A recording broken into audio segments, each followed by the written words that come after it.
तो सर मैं थोड़ा सा जानना चाहती हूँ पुलिस की एक्चुअली ड्यूटी क्या होती है। जस्ट लाइक कि कहीं कोई क्राइम हुआ वो इन्वेस्टिगेट करता है, अरेस्ट करता है, उसके बाद उसकी ड्यूटी क्या होती है? कुछ भी मतलब कुछ भी किया हो, तेरा केस मेरे पास आ गया और मैं तेरे केस को सही से प्रेजेंट नहीं कर रहा हूँ या फिर प्रेजेंट करने को मना कर रहा हूँ, ये प्रोफेशनल मिसकंडक्ट है। कि अमीर को बेल मिलती है और गरीब को जेल मिलता है, ऐसा क्यों? मैं कह रहा हूँ कोई शिक्षा लो चाहे मत लो, कोई किताब पढ़ो चाहे मत पढ़ो, कानून किताब जरूर पढ़ो। 5 करोड़ के आसपास केस पेंडिंग है, इतना आसान नहीं है। आप ये बोल सकते हो कि न्याय महंगा है, हालांकि ऐसा करना बड़ा मुश्किल है अपने देश में। लगभग जैसे आपने कहा कि पुलिस केस फेक केसेस भी बना देती, तो क्या पुलिस को लीगल राइट्स है कि किसी आम इंसान को ऐसे परेशान कर सकती है? पुलिस ऐसा करती है, ये सैकड़ों केसों में मैं खुद देख चुका। मैंने देख लिया, तूने ग्राउंड्स ऑफ अरेस्ट नहीं बताया मुझे अभी तक। हाँ, मैं कानून तेरे को ही बता रहा हूँ। जब आप इस तरह बात करते हो ना मैम, तो जेल के अंदर की रियल लाइफ कैसी होती है? मैम देखो, अल्टीमेटली जेल की जो लाइफ है ना वो अच्छा, जस्ट लाइक कि किसी को पुलिस अरेस्ट करने आई, वो घर पर नहीं मिलता है, तो पुलिस प्रेशर बनाने के लिए उसे घर के किसी अदर मेंबर को उठा के इलीगल है ये। पुलिस को देखना चाहिए कि सच में उसने अपराध किया कि नहीं किया। मैम बहुत सारे ऐसे केसेस है जिसमें कि प्राइमा फेसी जब देखते हैं, जब बंदे को उठा के लाते हैं ना, उन्हें दिख जाता है इस बंदे ने अपराध नहीं किया है। तो कौन से क्रिमिनल एक्ट का बहुत ज्यादा मिसयूज मतलब होता पॉक्सो है? ही बोलता हूँ बड़ा मतलब।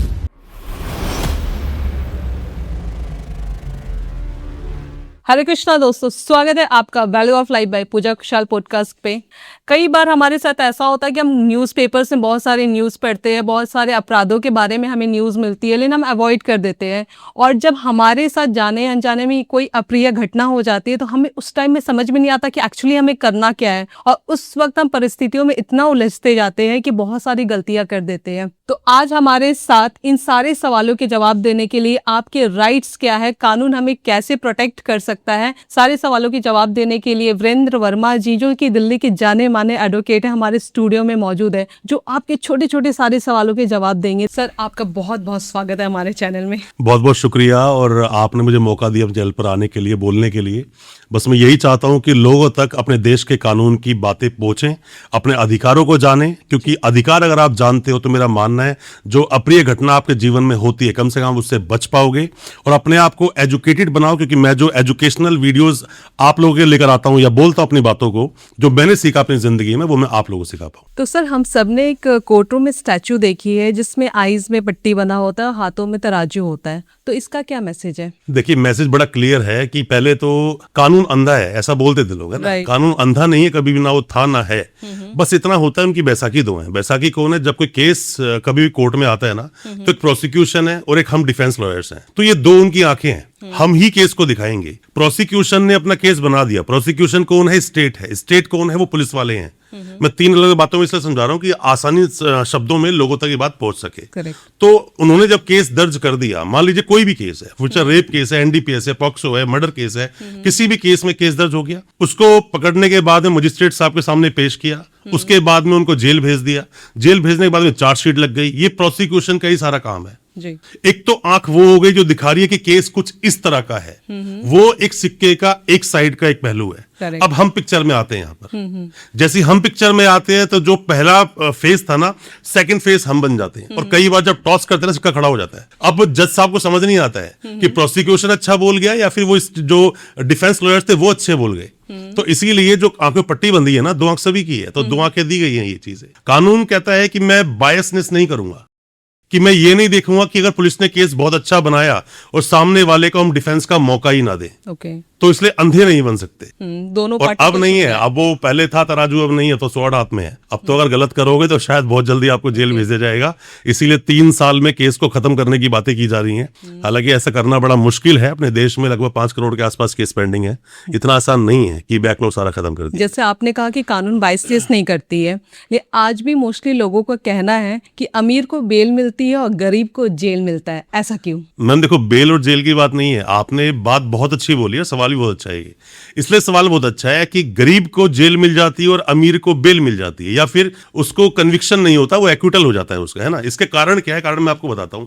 देखिए, जो अमीर आदमी है ना, वो अच्छे से अच्छा वकील खड़ा करता है अपने डिफेंस में। गरीब आदमी के पास ऑप्शन नहीं है। ओके।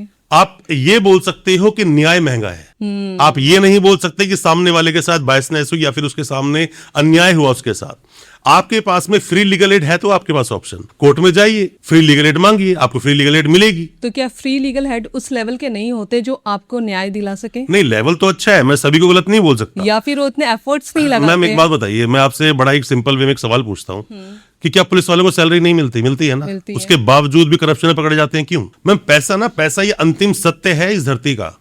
कोई इंसान बोले सत्य दूसरा है, नो।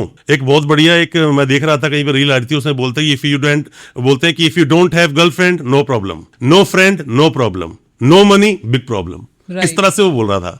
तो इसका मतलब पैसे और पावर से कानून को भी जीता जा सकता है, मैनिपुलेट किया जा सकता है, केसेस को मैनिपुलेट किया जा सकता है, केसेस में कुछ बदलाव किए जा सकते हैं, और ये होते हैं कोर्ट में। जो फिल्मों में आप देखते हो ना, कोर्ट में गवाही देने मत पूछने देना उसको, या फिर गवाही देंगे तो वो आपके फेवर में दे देगा, या गवाह खरीद लिए हाँ बिल्कुल, गवाह होस्टाइल करना बोलते हैं इसको। पहले शुरू में एक लड़की बोलती है कि इस लड़के ने होटल में ले जाकर मेरे साथ में गलत काम किया, या ये मेरे घर पर आए, इसने मेरे साथ में गलत चीज की। पहली बात तो मैं आपको समझा दूं, ऐसे अगर कोई गलत काम बोलता है, जैसे मान लो एफआईआर में लिखा हुआ है कि इस लड़के ने मेरे साथ में गलत हरकत की, इस लड़के ने मेरे साथ में फिजिकल किया, इस चीज को ना कोर्ट मानती नहीं है। कहती है फिजिकल मतलब व्हाट? मतलब अपने देश के कानून में उसके धागे खोलना जरूरी है कि आपकी सहमति से हुआ, बात सहमति की नहीं है, इन डिटेल बोलना जरूरी है। ओके।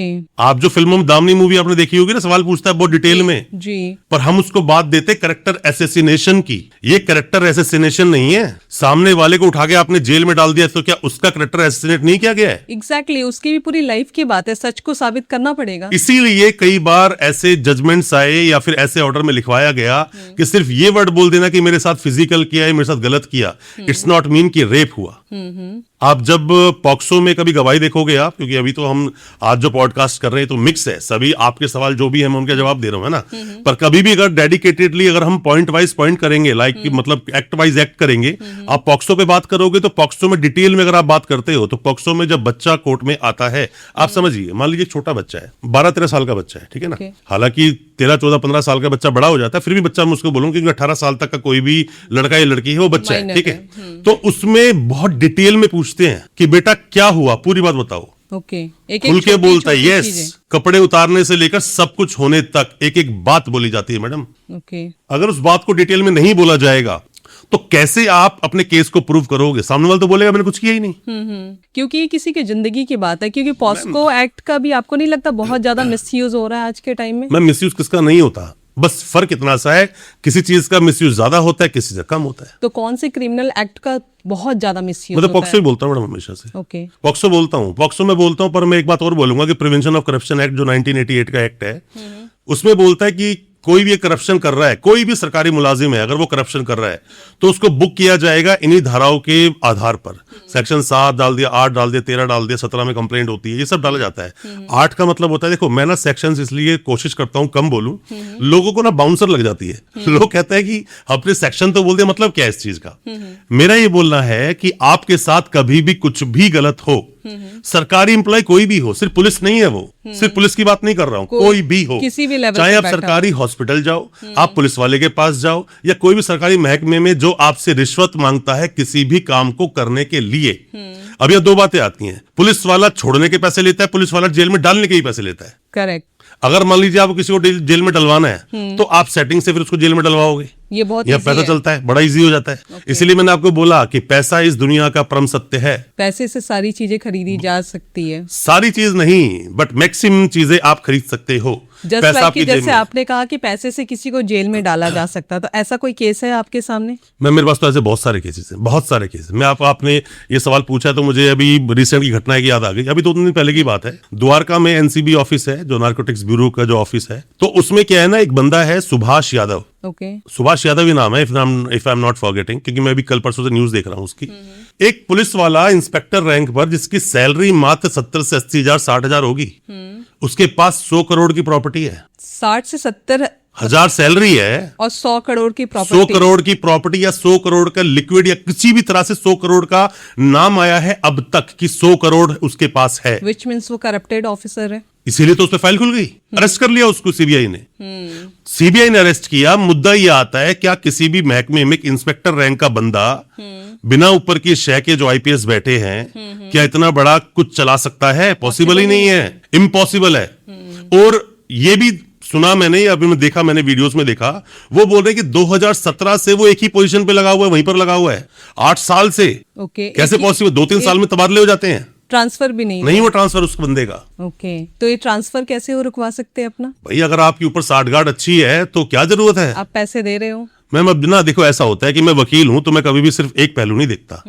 जब मेरे पास कोई क्लाइंट आता है ना, तो सिर्फ मैं उसकी बात को नहीं सुनता तो क्या बोला, पहले सुनता जरूर हूं।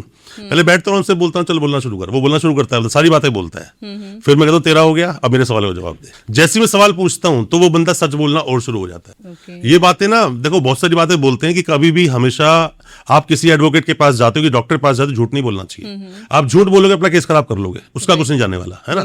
तो इसीलिए डॉक्टर पहले पूछता है कि पुरानी कोई हिस्ट्री तो नहीं है, कोई बीमारी तो नहीं है। इसलिए वकील भी पूछता है पुरानी कोई हिस्ट्री तो नहीं है, आपका किसी केस में नाम तो नहीं आया है। ये सब चीज देखने के बाद में अपना केस शुरू करता है। तो अब ऐसे मामले में जब हम बात करते हैं, इसी बंदे की बात कर रहा हूं मैं, इंस्पेक्टर की, वो एक बंदा एक ही जगह पर 7-8 साल से अगर वो नौकरी कर रहा है। ये ट्रांसफर कौन करवाता है और उनका ट्रांसफर रुका कैसे? नहीं रुका कैसे, ये तो अभी पार्ट ऑफ इन्वेस्टिगेशन है, क्योंकि रिसेंट का मामला है। पर मैं ये बोल रहा हूँ, वो बंदा का 7-8 साल से एक ही पोजीशन पे एक ही जगह पे लगा हुआ है, तो इसका मतलब ये है कि उसके नेटवर्क बहुत अच्छे हैं। करेक्ट। और वो सही मायनों में अपने सिस्टम के लिए अच्छा काम भी कर सकता है, कि उसको सब चीजें पता है, कौन बंदा तस्कर है और कौन बंदा तस्करी नहीं कर रहा है, कौन बंदा इन्वॉल्व है नार्कोटिक की चीजों में, कौन बंदा इन्वॉल्व नहीं है। बट वो सही तरीके से करता तो हो जाता। मैम बट वो गलत लोगों को सपोर्ट करके आगे मैंने एनडीपीएस बहुत केस लड़े अपनी लाइफ में। मैं अपने पर्सनल एक्सपीरियंस से आपको बोलता हूँ, मैनिपुलेशन किए जाते हैं। जैसे ही रेड पड़ती है ना, वहीं से पैसे की डिमांड शुरू हो जाती है। मैंने अपने लगभग सभी केस में सेम स्टोरी सुनी है कि आप पैसे दो और बच जाओ,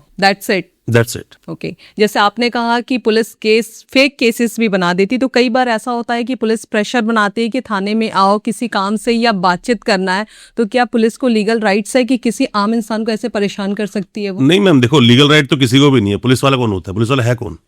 हु इज ही? क्या इसको कोई एक्स्ट्राऑर्डिनरी पावर दे दी किसी को उठा के जेल में डालने की? इंसान तो घबरा जाता है, डर नहीं जाता आम देखो मैम, डर के आगे बोलता है, डर तो भय का भूत है ना।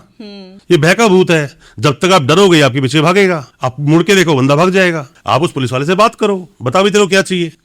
मैं एक बड़ा सिंपल सी बात आपको बताता हूँ, कुछ भी अगर आपके साथ में गलत होता है, किसी बंदे ने पैसा मांगा, देखो होता क्या है कि मैंने अभी रिसेंट में हमारा केस था, एनडीपीएस का केस है, वो एनडीपीएस की बात चल रही है तो मैं उसको जिक्र कर देता हूँ। जब उस बंदे पर रेड की तो उसके पास ज्यादा कुछ मिला नहीं था, बहुत कम मिला था, जो कि स्मॉल क्वांटिटी के बराबर होगा। केस की स्टोरी बनाई गई, प्लांट किया गया, उस बंदे से बहुत हैवी अमाउंट मांगा गया।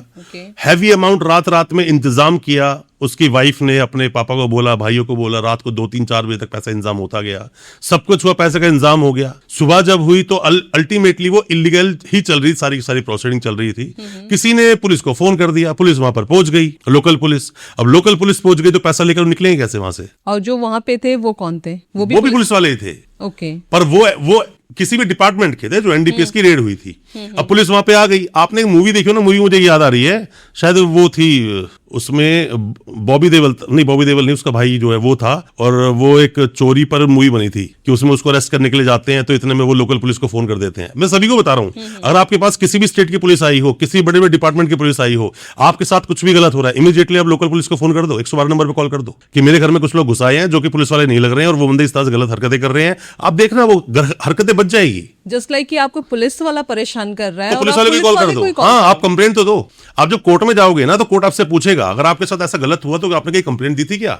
अभी जो मैं आपको बता रहा हूं ना, पुलिस को फोन कर दिया, उस बंदे घर पे रेड पड़ी थी, पैसे इकट्ठा कर रखा था, बाद में उसी पैसे को उसी बंदे के ऊपर डाल के रिकवरी दिखा दी कि ये बंदा सच में एनडीपीएस की कॉन्ट्राबैंड में डील करता है और ये जो खरीद फरोख्त इसने की उसका पैसा है। ऐसा भी होता है। लेकिन जब पुलिस वाले को ही फोन किया जाता है पुलिस वाले के अगेंस्ट, तो क्या वो करेगा कुछ नहीं पुलिस वाला? वो जो पुलिस वाले आएंगे ना, करेंगे कुछ नहीं, वो खाना पूर्ति है, पर वो एक प्रोसीजर है। प्रोसीजर क्या है? एक बजे थप्पड़ मारा, तेज चलाए मम्मी, तो पापा मारना थोड़ा रोक देते हैं। एक प्रोसीजर है मैडम ये।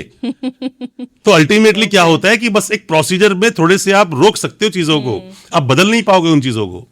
अपना सिस्टम ऐसे ही चलता है। मैं आपसे बता रहा हूं, जिस भी केस में जहां पर भी पैसा थोड़ा सा भी इन्वॉल्व अगर हो गया, आप समझ जाना कि वहां पर खरीद फरोख्त चालू हो जाएगी। तो जस्ट लाइक जैसे आपने फेक केसेस की बात करी कि पैसे के दम पे पुलिस कुछ केसेस फेक कर देती, तो मुझे एक केस याद आ रहा है कि पुलिस वाले ने किसी लड़के को फोन करके मिलने के लिए बुलाया और वो उसे घर से नहीं उठाई, उसे बाहर से बुलाई, मिलने के लिए बुलाई, और घर वालों को पता नहीं कि किस लिए बुलाया गया उसे, और 2 दिन तक पुलिस अपने पास में उसे रखी, और घर वाले की भी हिम्मत नहीं हो रही थी कि मैं जाकर पूछूं कि किस जुर्म में उठाया है, क्योंकि घर वाले को डर था कि वो हमें भी बैठा के रख लेगी। और 2 दिन के बाद पुलिस घुमाती रही गाड़ी में बैठाकर, और उसके बाद उसके हाथ में गन पकड़ाकर पिक्चर्स क्लिक करके मीडिया के सामने उसे पेश कर दिया जाता है कि ये कोई अपराध को करने जा रहा था, जिसके बाद उस पे आर्म्स एक्ट लगा दिया जाता है। तो क्या पुलिस ऐसे केसेस कर सकती है? पुलिस ऐसा करती है, ये सैकड़ों केसों में मैं खुद देख चुका हूँ। सैकड़ों केसेस में सिर्फ बात मैं आर्म्स एक्ट की नहीं कर रहा हूँ, बात में रिकवरी की कर रहा हूं। देखो, जो क्रिमिनल प्रोसीडिंग्स चलती है ना, उसमें 3 बातें इंसान को, मैं डिफेंस लॉयर हूं मैडम, तो मेरा काम ये नहीं है कि कैसे उन लोगों ने रिकवरी वगैरह की है, ये सब मेरा काम नहीं है। मेरा काम है उनकी रिकवरी को तोड़ना। ये 3 चीजें होती हैं, arrest, search and seizure. Okay, तो रिकवरी को कैसे तोड़ा जाए? मैं बता रहा हूं आपको कि अरेस्ट, सर्च और सीजर किसी भी क्रिमिनल लॉ के अंदर कोई भी इंसान, मैं बोलता हूं कोई भी नए वकील साहब, कोई भी लॉ स्टूडेंट, किसी के ऊपर भी केस मुकदमा दर्ज हो गया या कोई जेल से अभी आया है, सबको पता होना चाहिए देश में जो कानून है ना मैम, ऐसा होता है कि कभी भी देश का कानून ऐसा बन ही नहीं सकता जो सिर्फ आपके अगेंस्ट हो। करेक्ट, कभी नहीं बनेगा ऐसा। उसमें जितना ज्यादा सीरियस वो क्राइम बनाए जाएंगे, जितना सीरियस सीवियर उसके अंदर सेक्शंस डाल के अपराधों की सजा डाली जाएगी, उतने ही निकलने के रास्ते बनाए जाएंगे। अब पता के रास्ते बताओ आपको होने चाहिए। एक लड़की घर पे शादी करके आती है, दहेज हत्या की बात कर रहा हूं मैं, आप समझना, मैं एग्जांपल लेके समझा रहा हूं आपको, कि एक बाप ने अपनी बेटी की शादी कर दी, उसको उसके घर भेज दिया। क्यों? ये एक रिचुअल्स है, यही नियम है अपने समाज का। ठीक, ये तो नियम हो गया ना। करेक्ट। अब उस लड़की के साथ कुछ गलत ना हो जाए, यहां पर कानून लैंड कर जाता है।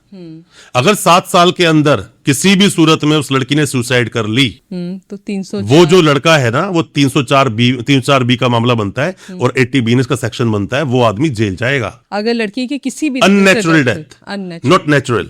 अब लोग दोनों घूमने के लिए गए हैं, फैमिली साथ में गई है, वहां पर गए, ऊपर से खाई में गिर गई, तो ये तो एक अलग चीज हो गई ना, अननेचुरल है भी, बट दिख जाता है। नहीं, ऐसा होता है कि दोषी नहीं होता मैम। दोष का मतलब क्या होता है? किसी इंसान को इतना ज्यादा परेशान कर देना कि वो सामने वाला सुसाइड कर ले। अब दोष किसका है? फैमिली का, जिसने उसको परेशान किया। यही तो बोलता है 304B, यही बोलता है। अभी जो कानून की बात करता है ना मैम, कानून में क्या होता है कि सामने वाले को बोलते ना कि कुछ तो मजबूरियां रही होंगी, ऐसे कोई बेवफा नहीं होता। सामने वाले जब किसी इंसान को जब उठाती है पुलिस और जब उससे उल्टा सीधा पैसा मांगती है, आपने स्टोरीज देखना, बहुत सारी पंजाब और हरियाणा में बहुत सारे पॉडकास्ट और वो स्टोरीज बनती हैं, वो बंदे अपने आप बीती बताते हैं कि हम क्रिमिनल नहीं थे, हमें बनाया गया। शुरू में केस डाला, हम जेल गए, उसके बाद तो रास्ते खुलते चले। क्या ये सच में है कि सिस्टम से लोग नाराज हो जाते हैं? सिस्टम से नाराज नहीं होते, जो सिस्टम के कुछ रखवाले हैं ना, घर में लड़ाई हुई तो सास से परेशान है वो बहू, तो उसके बाप से परेशान नहीं है। तो एक आम इंसान के लिए क्रिमिनल ज्यादा नुकसानदेह है या क्रिमिनल को प्रोटेक्ट करने दोनों वाले? पर ज्यादा प्रोटेक्ट करने वाले। अब सवाल आएगा फिर तो वकील दोषी हुआ? बिल्कुल आ सकता है सवाल। मैम देखो, दोषी नहीं हुआ, बाद में वही कह रहा हूं। बात में क्या कह रहा हूं, जितने ज्यादा सीवियर अपने देश के कानून में पनिशमेंट्स हैं, उससे बचोगे कैसे? अगर हम वकील ना हो ना, हमारा होना जरूरी है, अगर हम नहीं होंगे, मैं गारंटी लेता हूं हर एक आम इंसान को उठाकर जेल में डाल दिया जाएगा। और पुलिस वाले अपना उल्लू इसी तरह सीधा करते हैं और कर रहे हैं। मैं बहुत सारे केस में देख चुका हूं मैम। होता क्या है ना, बैलेंस बनाना बहुत जरूरी है। ओके, तो पुलिस करप्शन की बात करें तो ग्राउंड लेवल पे इसकी सच्चाई दिख रही है, जो आप करोड़ों की डील की बात कर रहे हैं, तो इस करप्शन को कैसे रोका जा सकता है? पहली बात तो ना, दिख तो रहा है, अभी तो केस बनाया ना। अब देश का कानून बोलता है an accused is innocent until proven guilty. जब तक उसका दोष सिद्ध नहीं हो जाएगा तब तक वो अपराधी नहीं है। और ये भी क्लियर है कि इस आदमी को जॉब वापस मिल जाएगी, आज नहीं कल मिल जाएगी। हो सकता है वो जीत भी जाए अपने केस को, पर बात यह है जो ऊपर बैठे जो शय दे रहे थे उसको, उन IPS का क्या होगा? बट उन्हें कौन सजा देगा? आज के टाइम में कैमरा, CCTV का एक्सेस सब जगह रहता है, तो पुलिस थाने में क्या CCTV नहीं होना चाहिए? मैम पता है, आप ना देखो, एक आम इंसान हो, इसलिए आपके दिल में ना बहुत क्यूरियोसिटीज है। एक छोटे बच्चे के दिल में बहुत क्यूरियोसिटीज होती है ना, कि भाई मैं ये भी जान लूं, वो भी जान लूं, पर वो बड़ा होते होते उसको वक्त पर छोड़ देते हैं उसके पेरेंट्स। कोई नहीं बेटा, अपने आप सीख जाएगा। होता है ना, बहुत कुछ हाइड किया जाता है। आपको ना ये कुछ ऐसा है मैम कि मैं आपको बता दूंगा ना, तो ऐसा ना हो कि हैंड ग्रेनेड दिया तो था आपको अपने प्रोटेक्शन के लिए, आपने वो खेल खेल में खोल लिया, खुद ही उड़ गए। ऐसा भी हो सकता है। जरूरी नहीं है गन किसी के हाथ में दोगे वो शूट कर ही लेगा, नहीं कर सकता। वो उल्टा गोली अपने आप को भी मार सकता है। बात क्या है कि हम आपको आपके अधिकार तो बताते हैं। अभी रिसेंट में एक पॉडकास्ट के लिए मुझे किसी का इन्विटेशन आया, तो मैंने उनको बोला कि यार देखो, मैं ना जितने भी पॉडकास्ट करता हूं, जितने भी वीडियोस बनाता हूं, मेरी कोशिश है कि मैं एजुकेशन दे सकूं। मैं एजुकेशन पर्पस के लिए बनाता हूं कि लोगों को उनके अधिकार बता सकूं। करेक्ट। ऊपर वाले ने मुझे इतना सक्षम बनाया है कि मैं अपनी फैमिली को अच्छे चला सकता हूं। पर ये समाज है, जो समाज हमें देता है, हमको उसको वापस लौटाना ही पड़ता है, अलग फॉर्म में। आप जो सीख रहे हो, जो सीख रहे हैं आपको देना पड़ेगा, है ना। right. अगर आप नहीं दोगे तो वो एक ज्ञान भी सड़ जाता है एक वक्त के बाद, बदबू मारनी शुरू हो जाएगी। ये लोग एक वक्त के बाद क्या होता है कि थोड़े से साइको टाइप के हो जाते हैं, जो बहुत बुद्धिमान होते हैं। मैं पता है बड़ा एक डेडली कॉम्बिनेशन में आपको बताता हूँ किसी भी वकील का। एक वकील हो, पहली बात तो वकील के नाम के आगे विद्वान लगा हुआ है। हमारे नाम के आगे लगता है लर्नेड, एडवोकेट, जो भी कोई नाम हो। लर्नेड पहले लगा हुआ था, विद्वान बोलते हैं इसको। एक तो पहला वकील नॉलेजफुल हो, विद्वान हो। फिर बोल रहा हूं, वकील के अंदर डेडली कॉम्बिनेशन क्या आता है। जब वो वकील छोड़ेगा ही नहीं, आप चाहे तो 7वें आसमान पे चले जाओ, चाहे तो पाताल में चले जाओ, अगर वकील के पल्ले पड़ गए ना, वकील खुद के निकाल देगा आपको, अगर ऐसा वकील होगा। पहला विद्वान हो, नॉलेजफुल हो, ढंग से नॉलेजफुल। दूसरा करेज हो, उसमें जिगरा होना चाहिए। तीसरा कॉन्फिडेंस होना चाहिए। कॉन्फिडेंस में क्यों बोल रहा हूं, हालांकि जिगरे को, करेज को हम उससे कंपेयर कर सकते हैं। मैं कॉन्फिडेंस क्यों बोल रहा हूं इसके अंदर, कॉन्फिडेंट होगा तो वो जानता है कि नॉलेज तो यही बोलती है बेटा। कभी कभी आपका जिगरा आपको डुबा भी देता है, इसलिए आपको सही तरह से उसकी नॉलेज होनी चाहिए, कॉन्फिडेंस होना चाहिए। बैलेंस में चौथा, आपको चलना चाहिए। अगर वो ठीक ठाक फैमिली से बिलोंग करता है, ठीक ठाक स्टैब्लिश है, संपन्न है, अगर ये 4 चीज किसी वकील के अंदर है ना मैम, आप अगर उसके पल्ले पड़ गए और आपने उसका कुछ अहित कर दिया, पहली बात तो ये वकील आपके पीछे पड़ेंगे ही नहीं। क्यों नहीं पड़ेंगे, वक्त ही नहीं है इनके पास, टाइम ही नहीं है हमारे पास, टाइम नहीं है। और आपने पंगा अगर ले लिया, फिर चाहे आप कुछ भी हो और किसी भी रैंक पर बैठे हो, कुछ भी हो आप, वो वकील भी शुरू हो जाएगा। क्यों, वकील को ना, हम जो वकील होते हैं, हम सांप का मंत्र पहले बाद में सीखते हैं, पहले बिच्छू का मंत्र सीख लेते हैं कि हम तुझे नहीं छोड़ेंगे। ऐसी बहुत सारी वीडियोस आती है, किसी से कोई आर्गुमेंट हो जाता तो मैं वकील हूँ, छोड़ूंगा नहीं मैं। नहीं मैम, सिर्फ वकील हूं, छोड़ूंगा नहीं, ये एक अधूरा सत्य हो गया ना। वकील का मतलब क्या, भगवान का मतलब भगवान क्या, नारद मुनि को आप बोलोगे भगवान, आप सब कुछ कर सकते, पूजा क्यों नहीं करते हो आप। बात वो नहीं है। बात ये है कि वकील, सब वकील एक जैसे भी नहीं है। एक वकील जिसने लॉ कंप्लीट कर ली, बट उसने बहुत सारे केसेस में अपीयरेंस नहीं दी है, लिटिगेंट बोलते हैं हम, लिटिगेशन है ये, जो हम लोग कोर्ट में जाकर केसेस लड़ते हैं।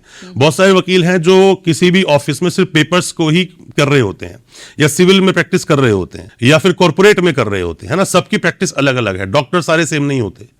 एक डॉक्टर वो भी है जो सिर्फ इंजेक्शन ही लगा रहा है, एक डॉक्टर वो भी है सिर्फ वो बीपी के ही पैसे ले रहा है, एक वो भी है जो सर्जन है, बहुत बड़े हॉस्पिटल बैठा है, एक वो भी है जो गली मोहल्ले बैठकर 100 रुपए ले रहा है ना।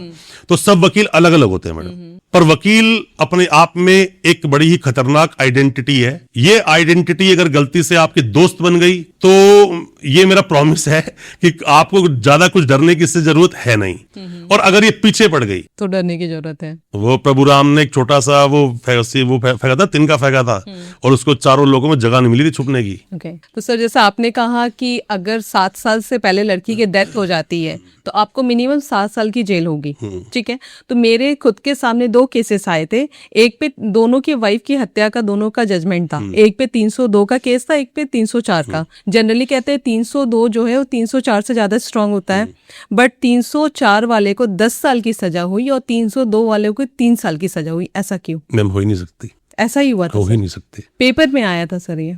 देखो, अगर आया है तो वो ऑर्डर ही गलत है। ओके। ऑर्डर गलत क्यों है? देखो, देश में ना कानून में हर सेक्शन के साथ में सेक्शन मतलब पनिशमेंट लिखे हैं। वो ये बोलता है, जो आपने बोला 7 साल की सजा आप बोल रहे हो, वो ठीक है, पर मर्डर केस में 2 ही सजा है, या तो उम्र कैद है या फांसी है। जब सजा ही 2 है तो कोई 10 साल भी नहीं दे सकता, 20 साल भी नहीं दे सकता। एग्जैक्टली, मेरा क्वेश्चन भी यही है सर कि या तो आप कंप्लीटली दोषी हो या तो आप कंप्लीटली आप निर्दोष हो। तो अगर आप निर्दोष हो तो आपको 3 साल की भी सजा नहीं हो सकती। तो 3 साल की सजा उसे हुई थी, उसको मैम बताए, उसको ये हो सकता है कि उसको 302 में एक्विट कर दिया गया हो, बरी कर दिया गया हो, बट किसी और चीज में जिसमें उसकी इन्वॉल्वमेंट पाई गई है और उसकी सजा 3 साल तक ही रही हो सकता है मान लीजिए कि किसी इंसान को जाकर, एक बंदे तो मर गया, ठीक है, मर गया, उसमें उसकी इन्वॉल्वमेंट नहीं है, बट किसी इंसान को उसे थप्पड़ पर लात घुसे मारे, 323 में मुकदमा दर्ज हो गया, हो सकता है सजा उसमें हो गई हो कि नहीं, इसने मर्डर नहीं किया बट मारा है, ये सब एविडेंसेस है। ओके। तो ये हो सकता है, वहां पे थोड़ी तो वहां उसको शिफ्ट कर दिया होगा, ये हो सकता है।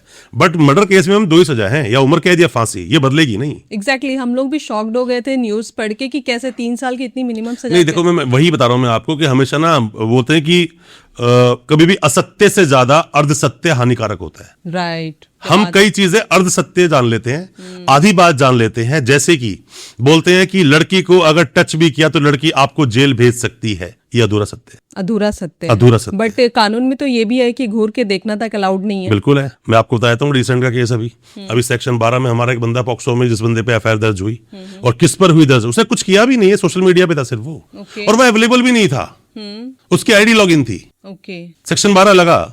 किसी बच्चे को अगर गलत नीयत से आप देख भी रहे हो, अब सवाल है गलत नीयत, देखना नहीं, गलत नीयत, इंटेंशन। जब तक किसी केस में नॉलेज, इंटेंशन, प्रिपरेशन और मोटिव, ये 4 चीज समझ लो, खासकर 2 चीजें, क्या होता है इंटेंशन और नॉलेज, जब तक ये नहीं है, जब तक वो केस बनेगा नहीं, वो टिकेगा नहीं।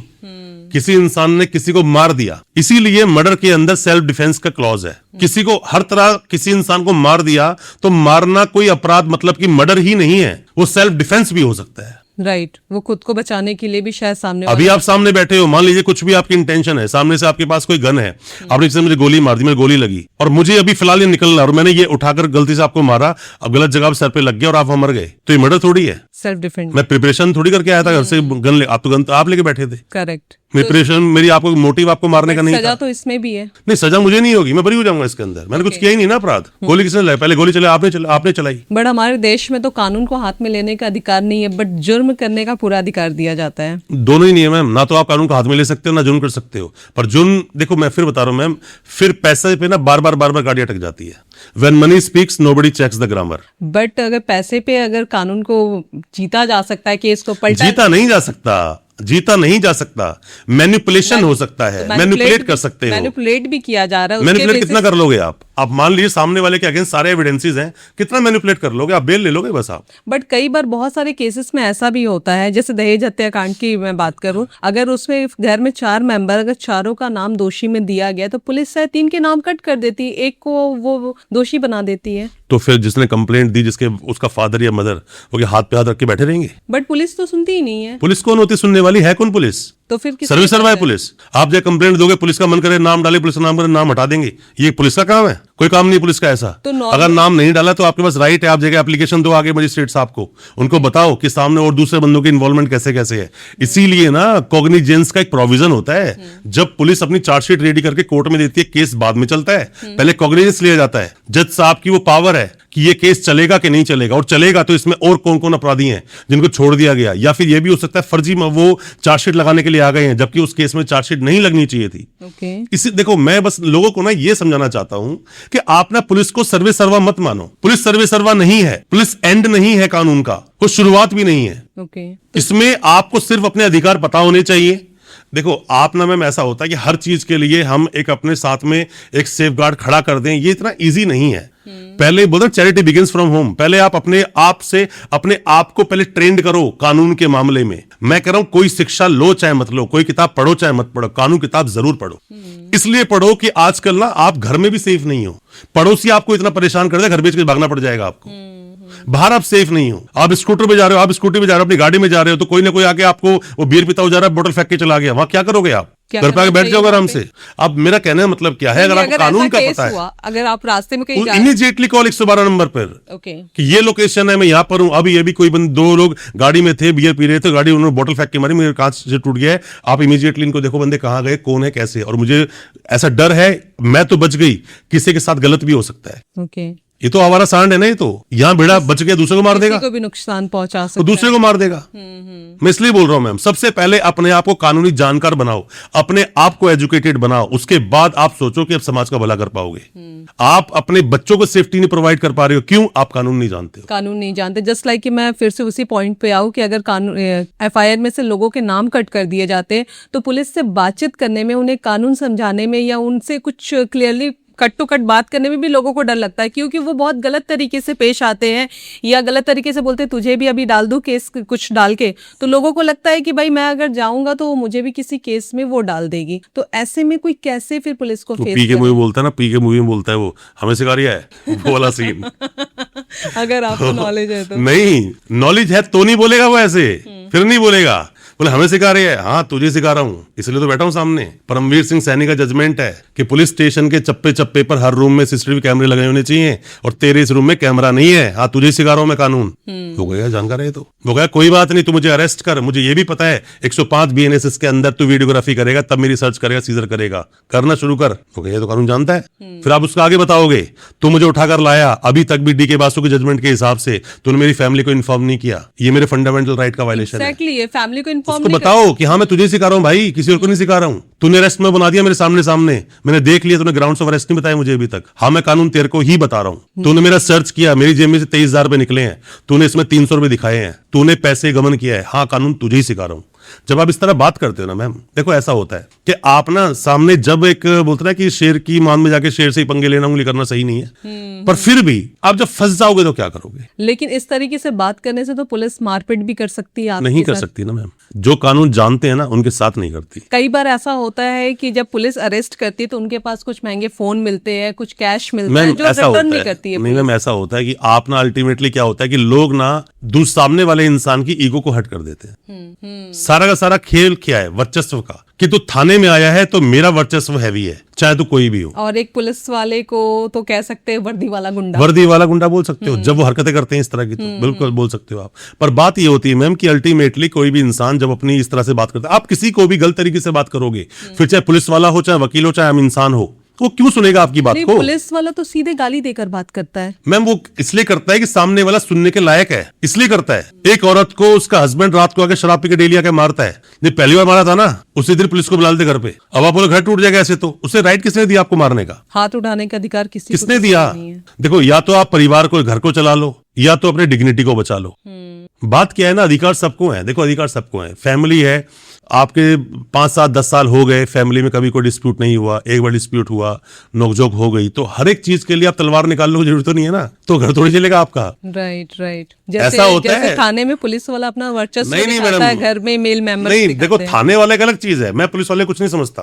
पुलिस वाला क्या है, एक पब्लिक सर्वेंट है, वो पब्लिक सर्वेंट है, उसको अपनी ड्यूटी करनी है। तो सर मैं थोड़ा सा जानना चाहती हूँ पुलिस की एक्चुअली ड्यूटी क्या होती है? जस्ट लाइक कि कहीं कोई क्राइम हुआ, वो इन्वेस्टिगेट करता है, अरेस्ट करता है, उसके बाद उसकी ड्यूटी क्या होती है? मैम देखो पुलिस का काम सिर्फ और सिर्फ कानून की व्यवस्था बनाए रखना। ओके। उसका काम बिल्कुल नहीं है कि वो सामने वाले को कोई ऑर्डर सुना दे कि अभी ये जेल जाएगा। मैं बता रहा हूँ आपको, बहुत बार गलतियां होती है। जैसे आज मुझे एक बंदे ने कॉल किया, वो कह रहा है कि सर इस केस में ना, सर इस केस में मुझे पुलिस वाले का भी फोन आया और वो बोल रहा है कि जो तू नंबर यूज करता है ना, वो नंबर तूने कोर्ट की परमिशन नहीं निकाला है, मुझे लाके नंबर वापस दे। तो मैंने कहा यार तेरे केस में तो चार्जेस फ्रेम हो गए, फर्स्ट गवाह कॉल हो चुका है। कह रहा सर वो बोल रहा है वरना 2-3 लोगों के नाम बता, वरना तो मुझे जाके फोन दे, वरना मैं तेरी एप्लीकेशन लगाऊं तेरी बेल कैंसिलेशन की। ओके। मैंने कहा तू उसको बोल दे कि तू मेरी बिल कैंसिलेशन की इमीडिएटली एप्लीकेशन लगा दे, मेरे वकील साहब ने बोला है। मैंने उसको ये बोला कि इमीडिएट लगा दे, और मेरे वकील साहब ने बोला है। अब वो जैसी कोर्ट में जाएगा तो पहली बात फर्दर इन्वेस्टिगेशन आप कर सकते हो, पर कब तक? एंडलेस इन्वेस्टिगेशन नहीं की जा सकती। तो ये आपके एडवोकेट पे बहुत डिपेंड करता है। वो आपको राइट बताएगा, आपको रास्ते बताएगा आपके वहां से निकलने के। देखो मैंने कुछ आपको बेसिक्स बताता हूँ, बेसिक समझना आप, बिल्कुल बेसिक समझ। बिल्कुल उसको सिंपल रखते हैं ताकि लोग मान लीजिए कि एक कोई भी आपके साथ है, कोई जानकारी इंसान है, मान लीजिए आपकी कोई भी बंदा का साथ काम करने वाला है, उसका ना वो पुलिस स्टेशन से आप कॉल आता है उसके पास कि हाँ भाई इस थाने से बोल रहा हूँ और तो थाने आ जा और तेरा एक केस में नाम आया है।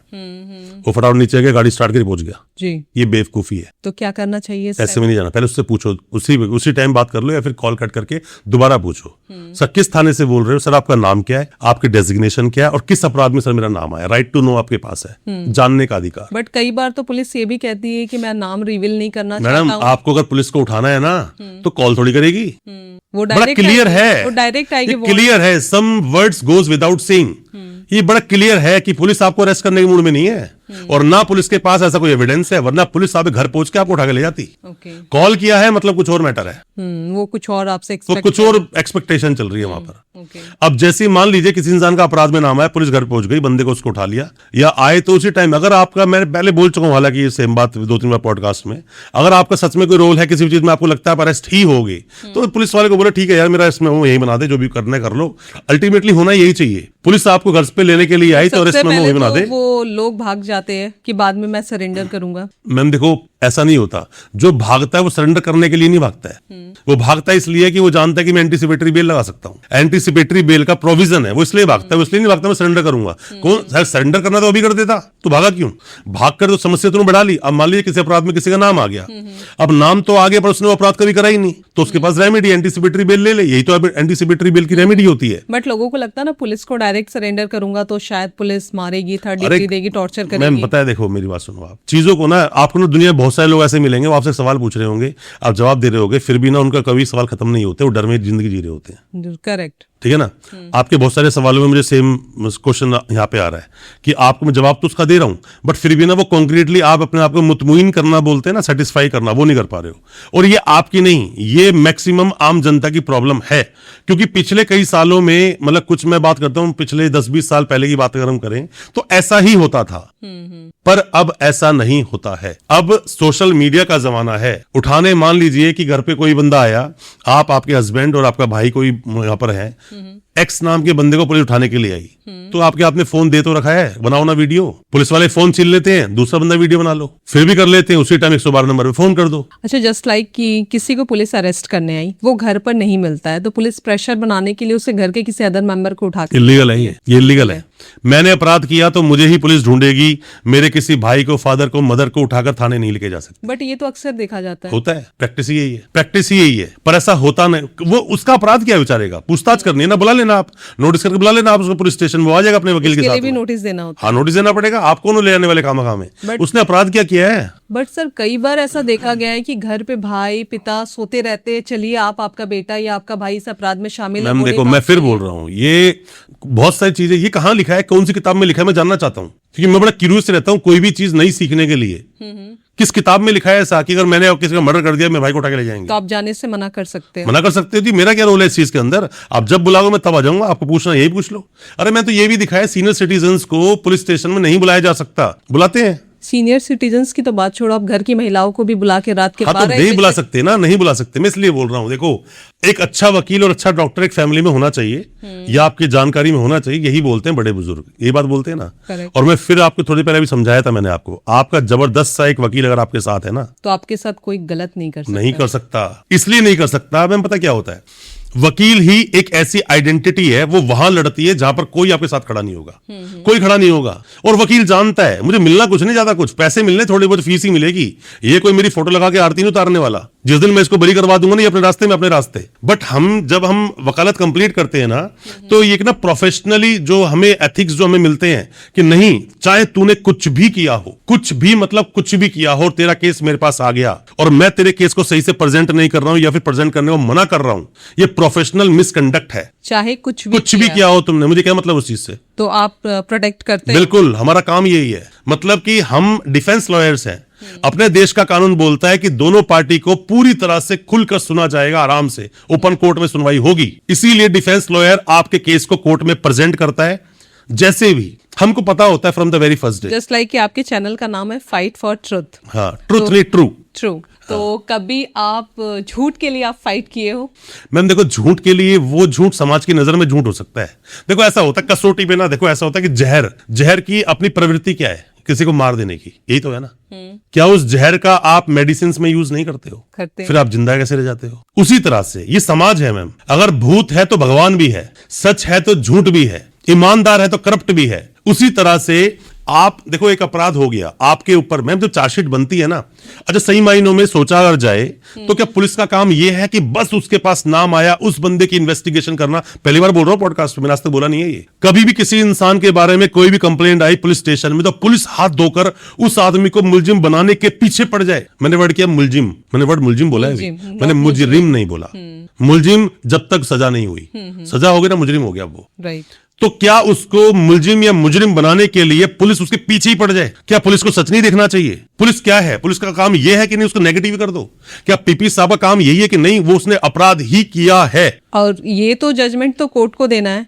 मैम देना तो कोर्ट को ही है ना, बट मैं कह रहा हूं कि शुरुआत पहली कड़ी कौन है? पुलिस ही तो है। राइट। तो पुलिस को देखना चाहिए कि सच में उसने अपराध किया कि नहीं किया। मैम बहुत सारे ऐसे केसेस है जिसमें कि प्राइमा फेसी जब बंदे को उठा के लाते हैं ना, उन्हें दिख जाता है इस बंदे ने अपराध नहीं किया है, फिर भी वो लोग जेल भेज जाते हैं। आज भी बहुत सारे इनोसेंट लोग जेल में बंद है। मैंने देखो सारे इनोसेंट है, मैं तो बोल रहा हूँ जिसको सजा नहीं हुई वो मैं कैसे बोल दूं अपराधी है? वो बिल्कुल अपराधी नहीं है। मेरे साथ एक बंदा खड़ा हुआ, बताता हूँ आपको, थाने गया थोड़े दिन पहले अभी। हालांकि मैं थाना जाना थोड़ा अवॉइड करता हूँ, क्योंकि मैं खुद ही वीडियो बना चुका हूँ कई बार ऐसे कि क्या एक वकील को पुलिस स्टेशन में जाना चाहिए। मेरे पर्सनल चैनल में डली हुई है फाइट फॉर ट्रू पर। मैं कह रहा हूँ मैं पुलिस स्टेशन गया तो जैसे वहां पर गया तो उसके बाहर उसके पेरेंट्स ने बोला अंदर है, और ये बोल रहे हैं कि कम से कम अब तो ये गया 20 साल सजा तो होगी, उम्र कैद भी होगी, उससे कम तो ये बाहर आ ही नहीं सकता, बचेगा ही नहीं लड़का हमारा। वकील साहब कुछ भी करो, कैसे भी करो, चाहे कितना पैसा लगे, कुछ भी करो, आप इसको निकालो। मैं कहा निकलेगा, निकल पे अंदर जाता हूं, पहले पूछ देख तो लूं। अभी तो आपने बताया बाहर खड़े होकर कि पेशेंट तो अंदर है ना, पेशेंट का ट्रीटमेंट क्या चल रहा है, मिल तो लूं पहले मैं उससे, है ना। मैं जैसे उसके पास गया तो रो रहा था बंदा, वो लेडी पुलिस वाली थी, वो सब इंस्पेक्टर, पॉक्सो का केस था।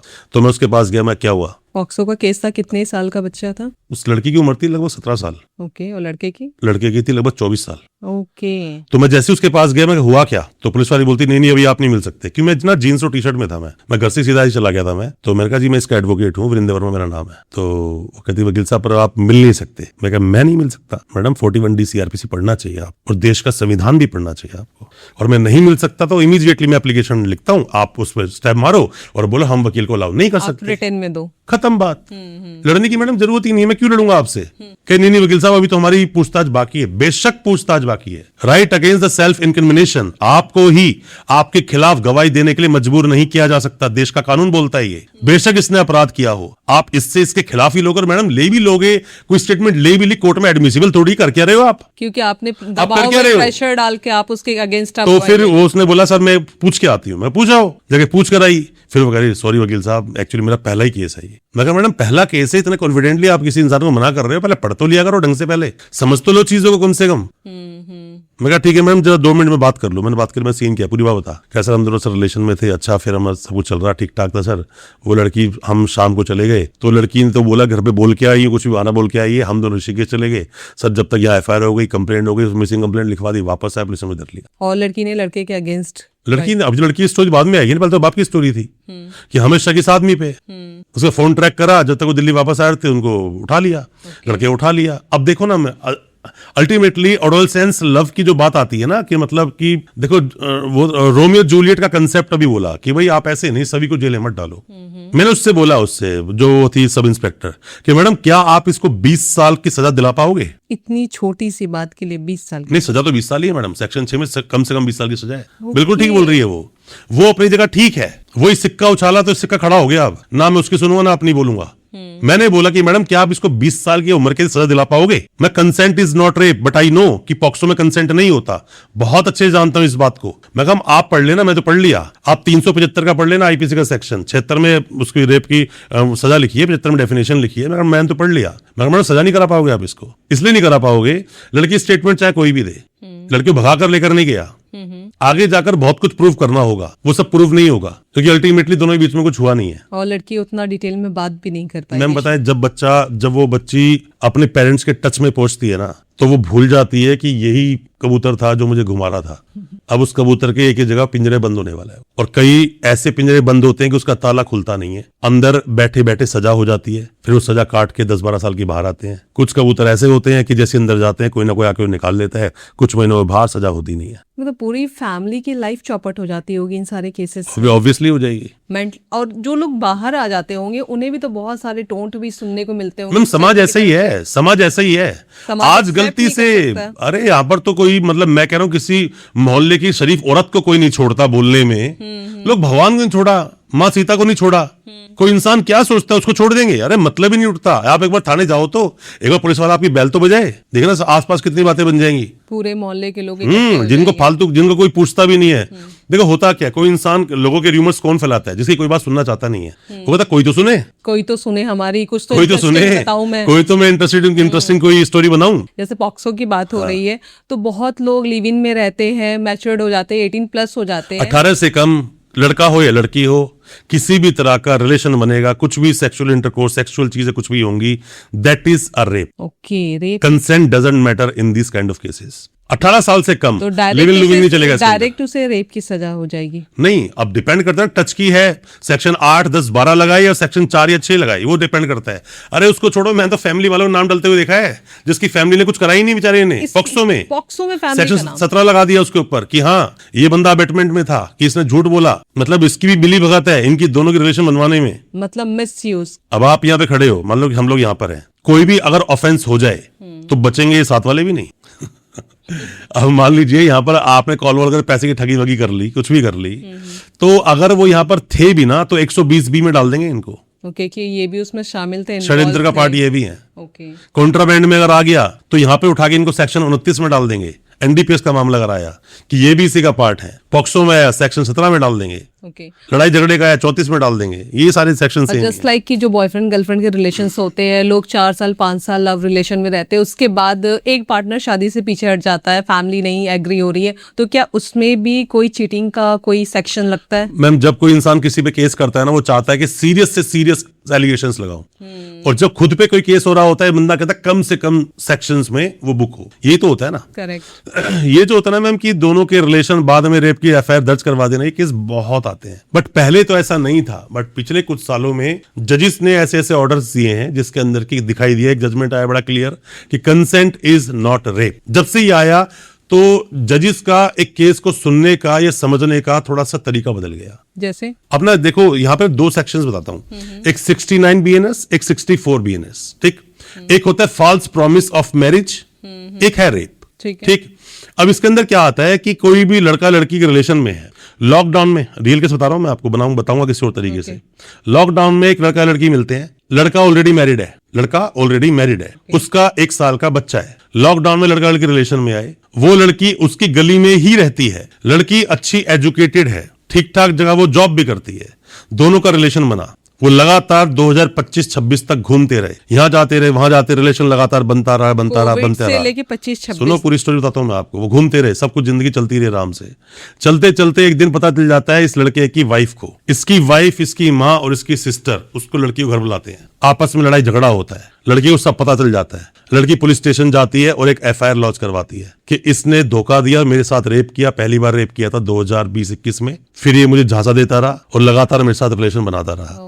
अब उस लड़के केस दर्ज हो गया। अब ऐसा केस अगर मेरे पास शुरू में आया होता तो मुझसे क्या बोलता कि शांति से बैठी, तुझे पुलिस अरेस्ट नहीं करेगी, मैं उसको ये बोलता। किसी ने, उसकी फैमिली के मेंबर ने या किसी ने भी उसको एडवाइस की, इमीडिएटली एंटीसिपेटरी बेल लगा। मैं एक बात आपके इस पॉडकास्ट से सबको बता देना चाहता हूं, हर केस में जल्द से जल्द एंटीसिपेटरी बेल लगा, ये नहीं करना चाहिए। आप अपने लिए खुद हथकड़ी का ऑर्डर दे देते हो, मतलब आप प्रूफ कर रहे हो कि आप दोषी नहीं, इसका मतलब ये नहीं है। मैम क्या होता है कि एंटीसिपेटरी बेल आपने लगाई और आपकी बेल डिसमिस हो गई ना, सेशन कोर्ट ज्यादातर बेल डिसमिस मार देते हैं, डिसमिस हो गई तो पुलिस को एब्सोल्यूट पावर मिल गई आपको अरेस्ट करने की। राइट। हर केस में हर चीज के लिए एंटीसिपेटरी बेल नहीं लगानी चाहिए। तो इसमें फिर क्या करना चाहिए? मैम रेमेडी तो बहुत सारी है। जैसे पुलिस आपको नोटिस देगी, अगर केस में डायरेक्ट इन्वॉल्वमेंट नहीं है, ज्यादा सीरियस आपका रोल नहीं है, पुलिस आपको नोटिस देगी, उस नोटिस का इंतजार करो। ओके। मिल जाएगा नोटिस आपको।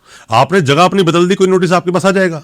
नहीं भी आया और आपको लगता है कि ये जो केस है उसमें मैक्सिमम पनिशमेंट ऑफ 7 years मतलब ऐसा मामला है, तो उसमें वैसे ही पुलिस बाउंड है। अर्नेश कुमार का जजमेंट है, सत्येंद्र अंटिल का जजमेंट है, बहुत सारे जजमेंट्स हैं। तो आप बेशक हाई कोर्ट में एक एप्लीकेशन मूव कर दो, उसमें इसलिए कि डायरेक्शन ऑफ 41A नोटिस, कि डायरेक्शन दी जाए पुलिस को, 7 साल तक का मामले का अपराध है तो उसमें पुलिस मुझे पहले नोटिस दे। पर ये तो रेप का केस था, रेप में तो 7 साल तक का प्रोविजन नहीं है। बट पुलिस वाले इतने भी तो बेवकूफ नहीं हो सकते ना, रेप में कि कंसेंट दिखाई नहीं दे रहा उन लोगों को। एक लड़की अच्छी एजुकेटेड, मेरी गली में रहती, सब कुछ जानती है, दूसरा बच्चा भी हो गया मेरा, अभी 23 के आसपास दूसरा बच्चा भी हो गया, और आज रेप केस कर दिया।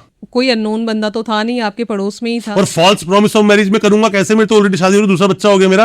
अब तो ये बोले कि डिवोर्स देगा, डिवोर्स देगा, 23 में दोहरा बच्चा हुआ तो है। कोई वो क्या हमने कोई एफडी से लेके आए उस बच्चे को? तो फिर उस केस में क्या हुआ? सोचने वाली बात है ये। एक हस्बैंड वाइफ में रिलेशन बना होगा तभी तो बच्चा आया होगा। करेक्ट। अब वो आया है तो इसका मतलब ये है कि वो डिवोर्स नहीं दे रहे एक दूसरे को, तो फिर भी साथ में घूम रही है, क्यों? बिना टिकट के सफर हो रहा है ना। तो फिर इस केस में आगे क्या हुआ? बेल हुई उस सामने वाले की। ओके। तो पहला मुद्दा मैंने ये उठाया सामने जाकर, मैं चलो कैसे है रेप का केस और कैसे बन सकता है रेप का केस। मैम पता है क्या होता है, देखो अल्टीमेटली राम बोलते बोलते आपका मरा से पे पहुंच जाओगे, पता नहीं है। सही बात है, छोटी सी भी गलती का बहुत बड़ा रूप आप ना, मेरा मानना है कि रोज कानून का कोई भी एक चैप्टर, एक स्लोगन, एक सेक्शन, एक लाइन, एक राइट सीखो, देखना आपको कानून की कितनी नॉलेज हो जाएगी। क्योंकि एक चीज मेरे दिमाग में ये आ रही है, पता नहीं सही बोल पाऊंगा गलत बोल पाऊंगा, बोलते हैं उल्टा नाम रटत जग जाना, वाल्मीकि भयो ब्रह्म समाना, है ना, ऐसे कुछ था एक बहुत बढ़िया चीज। तो आप रोज ना एक लाइन सीखनी शुरू कर दो, आपको आपके अधिकार, राइट, रोज रोज करो। अगर आप कानून को जानना चाहते हो ना, कानून की नॉलेज लेना चाहते हो ना, अपने देश का कानून जानना चाहते हो, किसी भी बड़ी समस्या में फंसने से पहले आप निकलना चाहते हो, कानून को जानो। करेक्ट। रोज किसी की भी, एक अच्छे वकील की आप एक रील देख लो, एक रील रोज देखो क्या बोल रहा है वो। मैंने पता क्या होता है, रील मेरी नजर में रील एक ऐसा खेल है आपके साथ जो आपके दिमाग को भ्रम में डालता है। जैसी एक रील देखी, अब ऊपर गए तब तक उसको भूल जाओगे, सेकंड शुरू हो जाएगी। ऊपर गए वो दोनों भूल गए, नहीं शुरू हो गई, आप भूलते जाओगे आता जाएगा, भूलते जाओगे आता जाएगा। स्वाइप अप करते जाते हैं। बहुत कम होता है किसने को रील देखी, उसको समझा हो, जाना हो, ध्यान दिया हो। इन्फॉर्मेटिव चीजें लोगों को कम लगती है, क्योंकि लोगों को लगता है ये तो उसके साथ हो रहा, मेरी प्रॉब्लम तो ये है नहीं। मैम पता है क्या हुआ, मैं घर में ना रामचरितमानस पढ़ा करता था मैं, तो जब पढ़ता था ना उसमें ना कोई फोटोज वोटोज नहीं आते हैं बीच में, तो लिखा हुआ ना सब कुछ बार बार लिखा हुआ है कि क्या हुआ, कैसे हुआ, राम जी कब गए, राम जी कब आए, कब शादी हुई, कैसे कैसे, सब एपिसोड्स लिखे हुए हैं ना। तो वहीं पे तो लिखा हुआ है ये कि भाई आप बस आज के युग में, कलयुग के अंदर सिर ऊपर वाले का आप नाम जप कर लो, बस उससे ही आप पार लग जाओगे, वो लिखा हुआ है। तो मैं अक्सर ना दोनों बेटों को साथ बिठा लिया करता था, क्योंकि मेरा नियम है सुबह डेली मैं हनुमान चालीसा पढ़ता हूँ, रोज रोज का नियम है मेरा। मैं घर से बाद में निकल पहले हनुमान चालीसा पढ़ता हूँ पहले।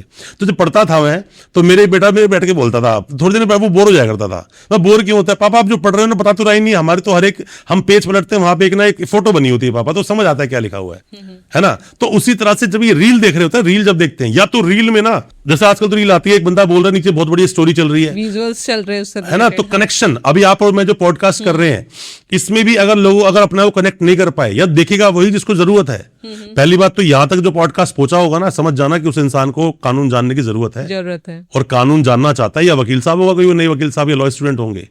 पर बात क्या है ना कि आपको जो चीज आपको बोर लगती है ना, वही आपकी जिंदगी का तख्ता पलटेगी। Correct correct. दवाई कड़वी होती है, नहीं उपचार वही देती है। अब कोई बोले शराबी तो कड़वी होती है पर वो एक इंसान की हैबिट बन जाती है। राइट। तो सर आप क्रिमिनल लॉयर है, तो हमेशा क्रिमिनल से आपका मिलना जुलना होता होगा, तो उनका माइंडसेट क्या होता है? क्या क्राइम करने से पहले उन्हें डर नहीं लगता, या लगता है कि उन्हें बचा लिया जाएगा? जब मेरे पास शुरू में किसी ने मुझे कॉल किया, he is not criminal at all, अभी वो एक्यूज है, साबित नहीं हुआ है। हाँ बिल्कुल सही बोल रहे हो। तो मैं अपने किसी भी क्लाइंट को क्रिमिनल बोलना या क्रिमिनल सुनना मैं इसलिए एडमिट नहीं करता हूं। क्यों एडमिट करूं?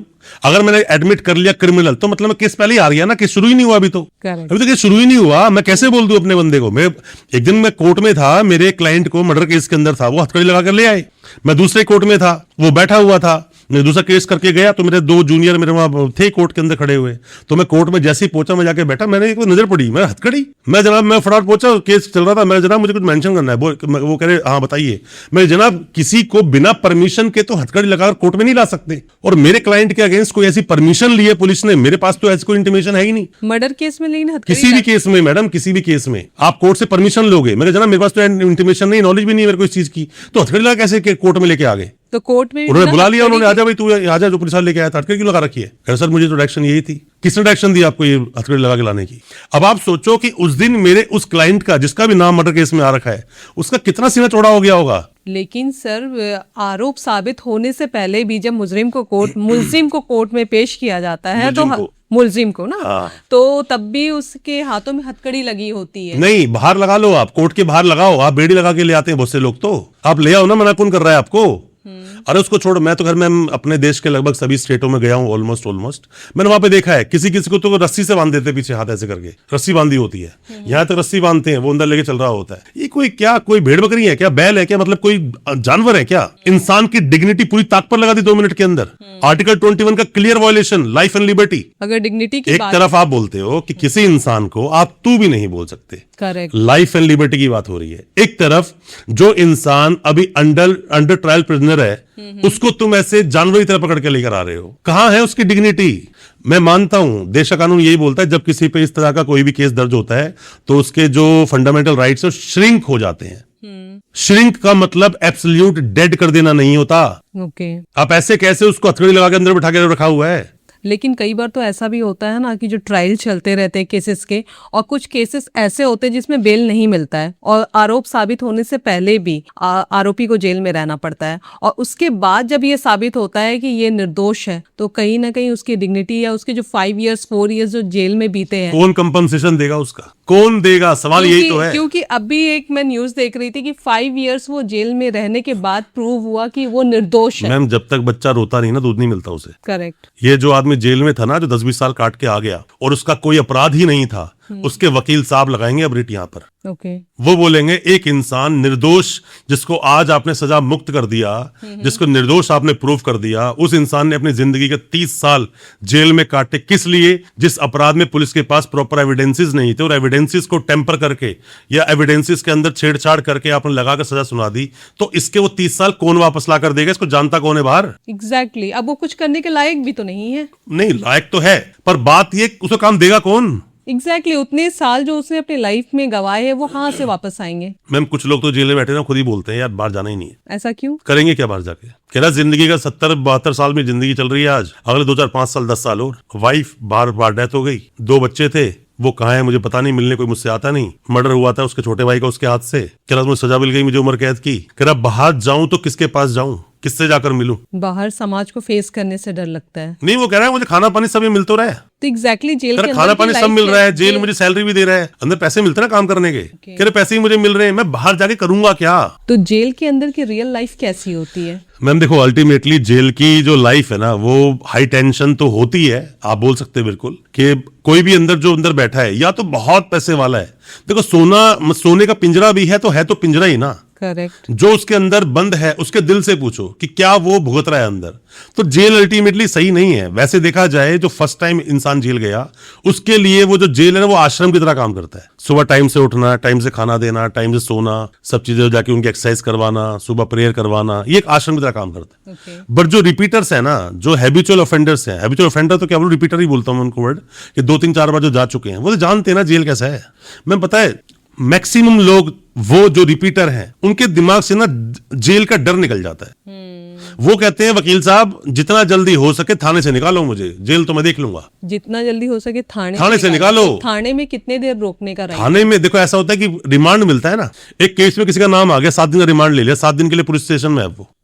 अब वो बिना किसी चीज के उसकी पिटाई भी कर सकते हैं, गालियां भी दे सकते हैं, खाना पानी नहीं दे रहे हैं उसको, मच्छर रात को उसे काट रहे हैं, मतलब टॉर्चर। ये टॉर्चर ही है। तो जब तक आरोप साबित नहीं हो अब जाता, मान लो मैम किसी इंसान को उठा लिया, हमारा बेटा नहीं है ना, उसको ऐसे रूम में डाल दे इतने मच्छर हैं कि वो मच्छर उठा के ले जाएंगे, इस बार निला के उसे वापस भी ले आएंगे, तो वो बेचारा करेगा क्या?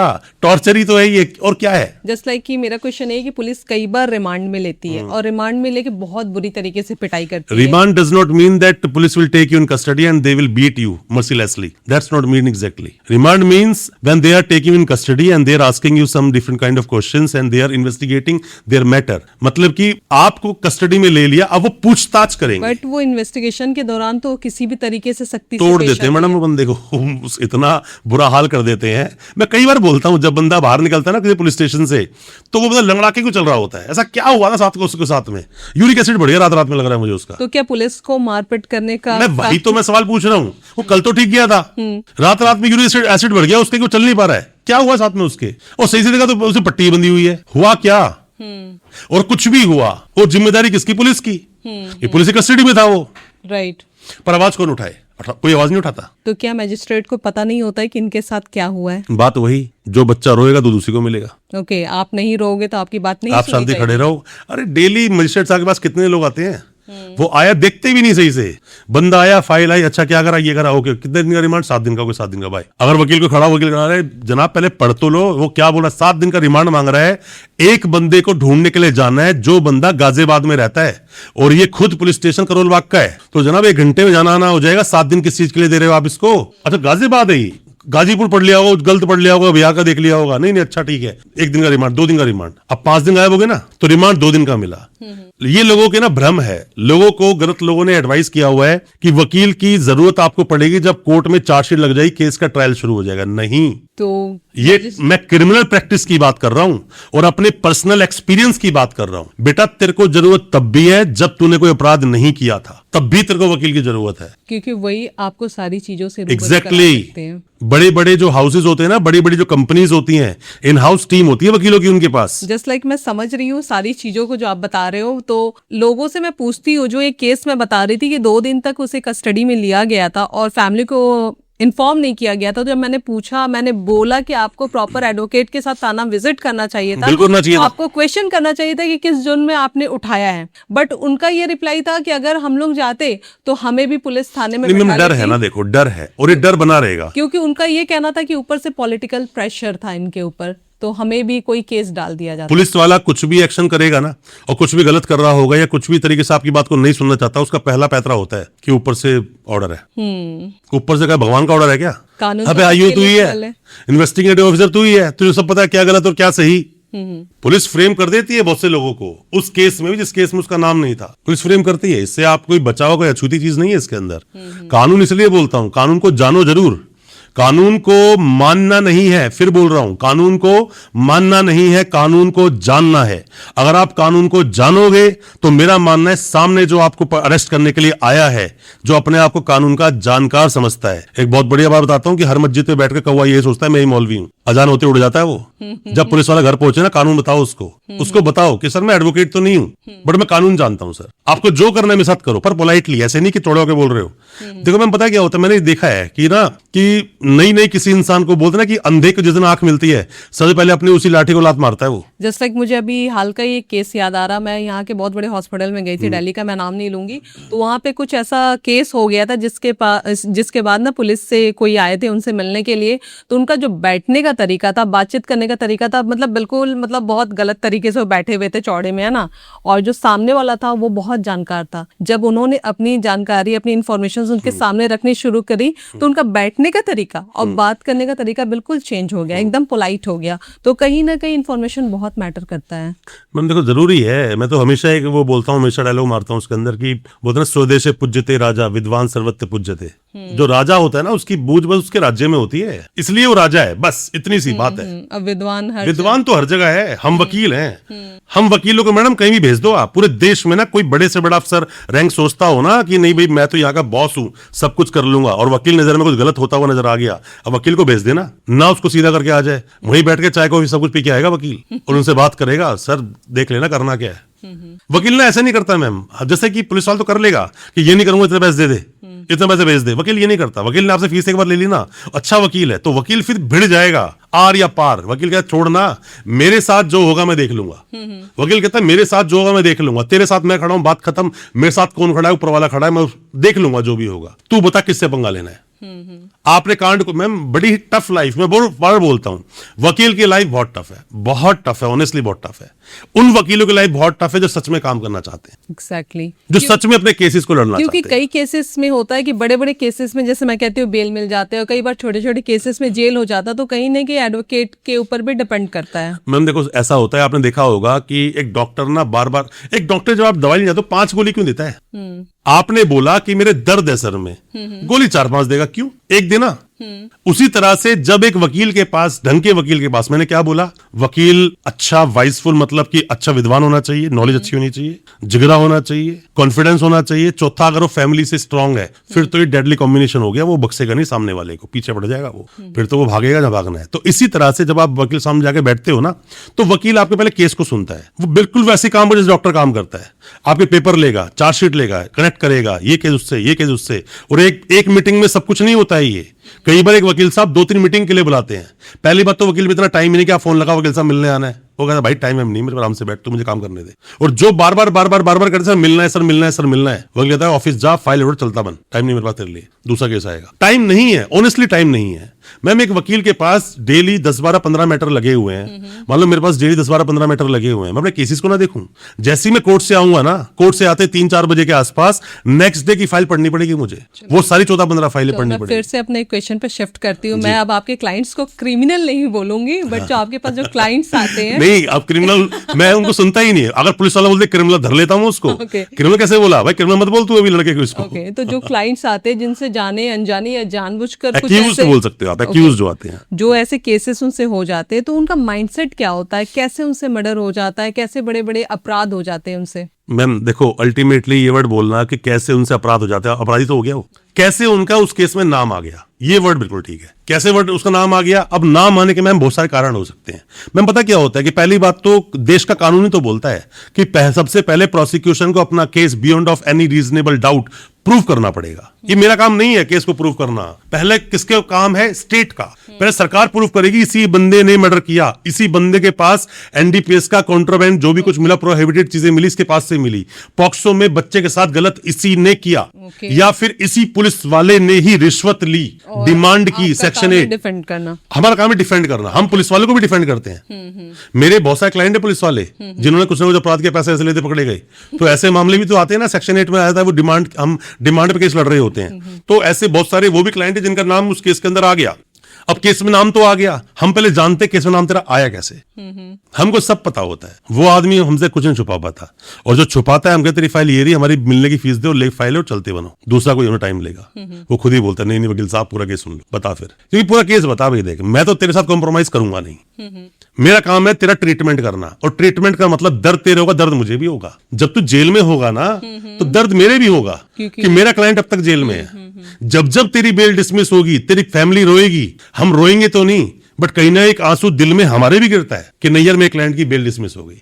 जिस दिन तुझे सजा होगी तू रोएगा, तेरी फैमिली रोएगी, और कहीं ना कहीं दिल में दुख हमारे भी होगा। हमारी वाइफ रोजाना पूछती है रात को जब हम घर जाते हैं, हालांकि मेरी वाइफ भी खुद एडवोकेट है, बट वो फिर भी बोलती है आज परेशान क्यों हो, कुछ केस गड़बड़ हुआ क्या? तो फिर मैं उसको बोलता हूं कि नहीं यार केस ये था कि इस केस में 100% बंदे को बेल मिलनी थी, बेल नहीं मिली यार। होता ये लोगों को लगता है कि फर्क नहीं पड़ता, बहुत फर्क पड़ता है, बहुत फर्क। हम भी तो इंसान ही है ना, हम ऊपर से इतने कठोर लगते हैं कि नहीं भाई ये आदमी तो ये भी कर देगा। मैम पता क्या होता है, इमोशंस आपके अंदर, इमोशन सबके अंदर है मैम।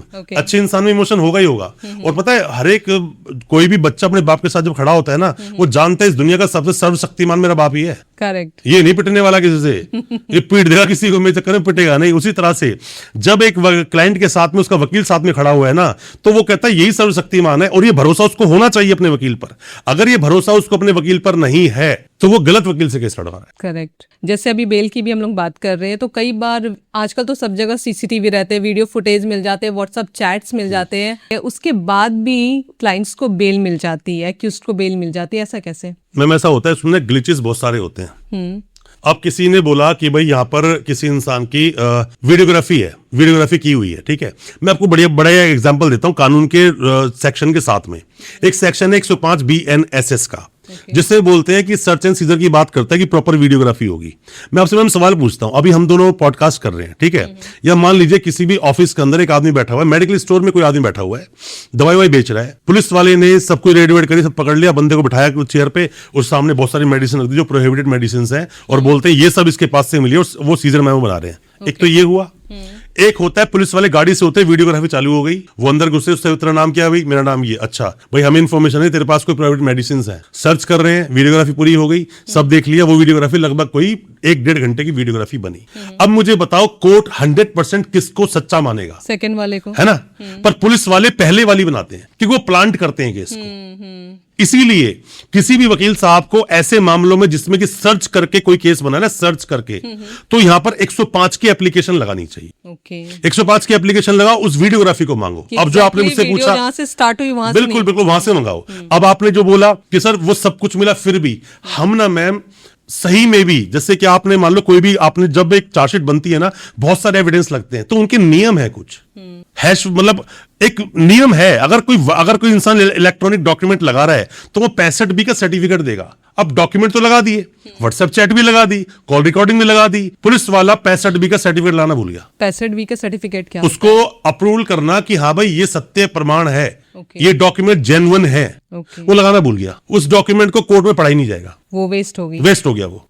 अब मान लीजिए पॉक्सो के अंदर किसी भी केस के अंदर, मैं आपको बता रहा हूं लकूनास कहां होते हैं, मतलब लूप पॉइंट्स कहां लगाओ, जहाँ इंसान निकल जाता है। पॉक्सो केस चल रहा है, कोर्ट में उसकी स्टेटमेंट चल रही है, कोर्ट में पूरी बच्चे की गवाही हो गई, बंदों को भेज दिया, वहां पर वेरीफाई नहीं कराया गया, आइडेंटिफाई नहीं कराया गया कि इस कोर्ट में क्या वो आदमी खड़ा है जिसने आपके साथ में गलत किया, ये पूछा ही नहीं सवाल जज ने। ओके, पूरी गवाही हो गई, सब कुछ हो गई, उस बंदे की आइडेंटिफिकेशन नहीं हुई, लकूना हो गया। कहीं पर लूट हुई, कुछ बंदे वहां पर थे, उसके बाद केस बना, पुलिस ने टीआईपी नहीं कराई, टेस्ट आइडेंटिफाइंग परेड, वो लेकर उस बंदे को जेल में गए ही नहीं, आइडेंटिफाई नहीं कराया कि यही आदमी जिसने लूट की तेरे साथ में। तो ये पुलिस की मिस्टेक होती है, मिस्टेक्स होती हैं। पुलिस ने किसी आदमी को अरेस्ट कर लिया, अरेस्ट के पास में एक ग्राउंड्स ऑफ अरेस्ट होता है, दिया ही नहीं पुलिस ने।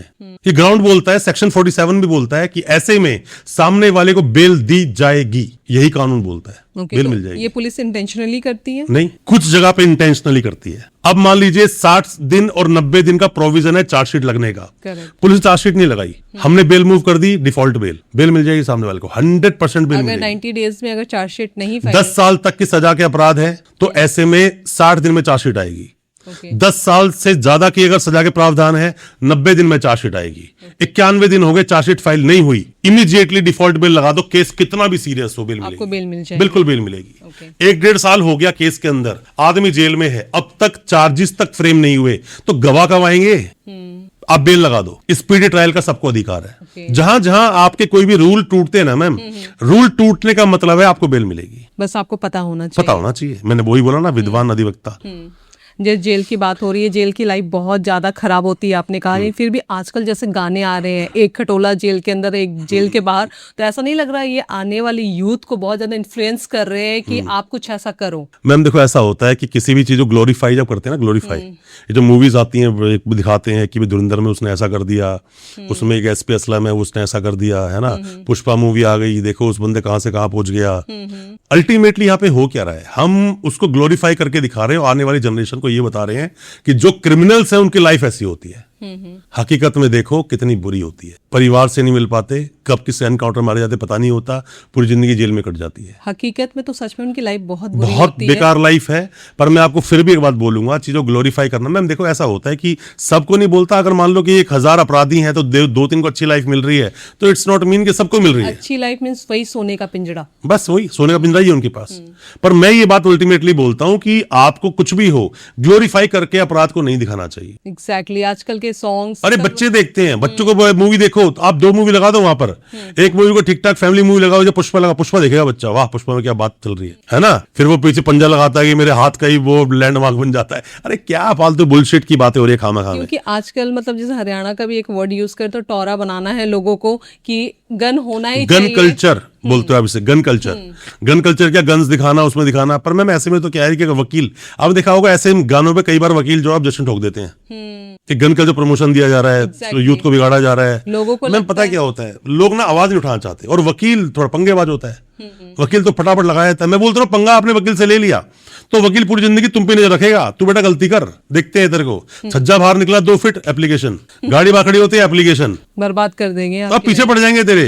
तूने कोई प्रॉपर्टी ले ली एप्लीकेशन, किसके इनकम टैक्स में किसकी सारी संपत्ति की ब्यौरा निकालो। इसीलिए बंदा कहता है यार वकील से पंगे मतलब है, दूर रहो थोड़ा सा, ये पीछे पड़ जाएगा खामा में। वकील का काम ही नहीं है ना, हमें तो रोज कोर्ट जाना है, रोज यही करना है, रोज एप्लीकेशन लिखनी, काम ही है हमारा। कल्चर की बात हो रही है, आजकल बच्चे के हाथ में गन है, मतलब 14 से 18 साल के बच्चे के हाथ में भी आज के टाइम में गन है, और गोली चलाने से पहले वो सोचते तक नहीं है। मैडम मेरे पास केस है, वहाँ पे एक केस है, मैं क्या बोलूं डिस्ट्रिक्ट कोर्ट कौन सा है, उसके अंदर जिन बच्चों ने गोलियां मारी है ना, उनकी एज कितनी है, 21 साल, 20 साल, 19.5 साल, 17 साल का था एक तो। पूरी लाइफ चौपट उनकी। नहीं, जो कि अब जो जेजे एक्ट में आएगा उसको बेल मिल गई, जुवेनाइल एक्ट बोलता है ना, जिसको मिल गई उसको बेल मिल गई, बाकी बंदे जेल में। उनकी एज कितनी है, 19, 20, 21 साल। कल इन्हीं ग्राउंड पे आगे जाके बेल भी मिल जाएगी, पूरी जिंदगी आगे पड़ी है, 5, 7, 10 साल वो जेल में काट लेंगे हद से हद मार के। बेल से मुझे एक केस याद आ रहा, अभी दिल्ली का ही रिसेंट का केस है। एक 3 साल की बच्ची फर्स्ट डे स्कूल जाती है और फर्स्ट डे ही स्कूल का स्टाफ बेसमेंट में ले जाके उसके साथ रेप करता है, 3 साल की बच्ची के साथ, आपने सुना होगा शायद। और 5 दिन के बाद ही आरोपी को बेल मिल जाती है। ऐसा क्यों? वही मैम बता रहा हूँ कि कहीं ना कहीं लकूनाज रहे होंगे, कहीं ना कहीं कमियां रही होंगी, कहीं ना कहीं चीजें वो स्किप हो गई होंगी, जिसकी वजह से मैंडेट प्रोविजन है।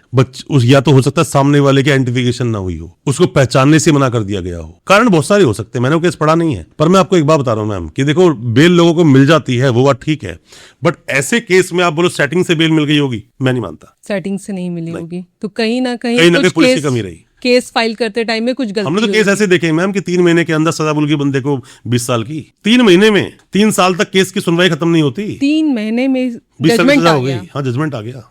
देखो मैम, जब सच में अपराध दिखता है ना ऐसा कि छोटे बच्चे के साथ किसी ने किया, But तो हमारा भी ना ईमान गवारा नहीं करता कि ऐसे केस को हम लें या केस और ऐसे केसेस आने के बाद में लगता है देश का कानून फिर किस काम का, अगर ऐसे मैम अपराधी को आप बेल फिर मिल बता जाए रहा हूं कि आप एक लेमैन हो, आप सिक्के का दूसरा पहलू देख रहे हो, आप उसी चीज को 6 पढ़ रहे हो जिसको वो 9 पढ़ रहा था, और मैं बीच में खड़ा हूं, ना वो 9 है ना वो 6 है। एग्जैक्टली सर, हम लोग हमेशा सोचते हैं ना, जब हम लोग न्यूज़पेपर पढ़ते हैं तो हमें लगता है कि ये उसके साथ हुआ, उसके साथ हुआ, उसके साथ हुआ, लेकिन हम अपने लिए कभी प्रिपेयर नहीं रहते कि अगर हमारे साथ कोई अप्रिय घटना घट जाए तो उस वक्त हमें क्या करना चाहिए। मैम देखिए, हर इंसान वैसे तो परेशान है इन चीजों से, बोलते रहे दुनिया में कितना कम है, तेरा देखूं तो मेरा कम है, वही सेम चीज है। तो दुनिया में ना, मतलब जितने भी अपने देश में लोग जो रह रहे हैं ना, मैक्सिमम लोग परेशान हैं जो निचले तबके से आते हैं। पुलिस के साथ अक्सर उनके साथ ज्यादती होती है, खास करके वो लोग जिनके पास क्या बिजनेस या काम धाम करने का ढंग से ठिया भी नहीं है। वो रोजाना एक कमीशन दे रहे होते हैं पुलिस वालों को, हफ्ता दे रहे होते हैं या महीना दे रहे होते हैं, उसके बावजूद की कोई ठिकाना नहीं है। मैंने ऐसे 50 केस देखे हैं जिसके अंदर की पुलिस वालों से साठगांठ करके कोई चीज चलाई जा रही थी, एक दिन इन्फॉर्मेशन मिली, रेड पड़ी, सबको उठाया, वो भी जेल गया, मंथली पैसा दे रहा, उसके बावजूद उन लोगों ने उसकी सपोर्ट तक नहीं, मदद तक नहीं की। एग्जैक्टली तो ये एक तरह से रंगदारी, जो क्रिमिनल्स, जो गुंडे रंगदारी उठाते हैं, तो एक वो रंगदारी तो है, और क्या ये, या तो तू काम करेगा नहीं, और करेगा तो इतना पैसा देगा, रंगदारी 100 करोड़ रुपए मैं इकट्ठा कर लूंगा और फिर पकड़ा जाऊंगा। मैम ये एनसीबी में जो 100 करोड़ का बंदा पकड़ा गया ना, ये मैं बता रहा हूँ, एनसीबी को आप नहीं जानते हो, मैं जानता हूं ना इसके अंदर की, इसमें एनडीपीएस जो केस दर्ज होते हैं, कितने बड़े लेवल पे पैसे की डिमांड होती है, बहुत बड़े लेवल पे होती है। कितने बड़े लेवल पे होती है, मिनिमम क्या डिमांड करते हैं ये? 20-30-50 लाख मिनिमम शुरुआत होती है यहाँ से। ओके, ये शुरुआत है, और ये कितना भी जा सकती है? कुछ भी हो सकता है, वो तो कहाँ मांड वाली भी कुछ नहीं बता। कुछ अच्छे भी हैं। अब मैं बोला 100 करोड़ कैसे इकट्ठा हो गया, बताओ ना, 100 करोड़ कैसे, कितना होता है? बहुत होता है 100 करोड़, बहुत होता है। 100 करोड़ तो वो जो पुलिस वाले बोल रहे हैं, जो सीबीआई बोल रही है कि हाँ 100 करोड़ का पता लग गया, ओके, तो इसके अलावा भी और ऑब्वियसली बात है, वो तो अभी बोल रहे पता लगा 100 करोड़।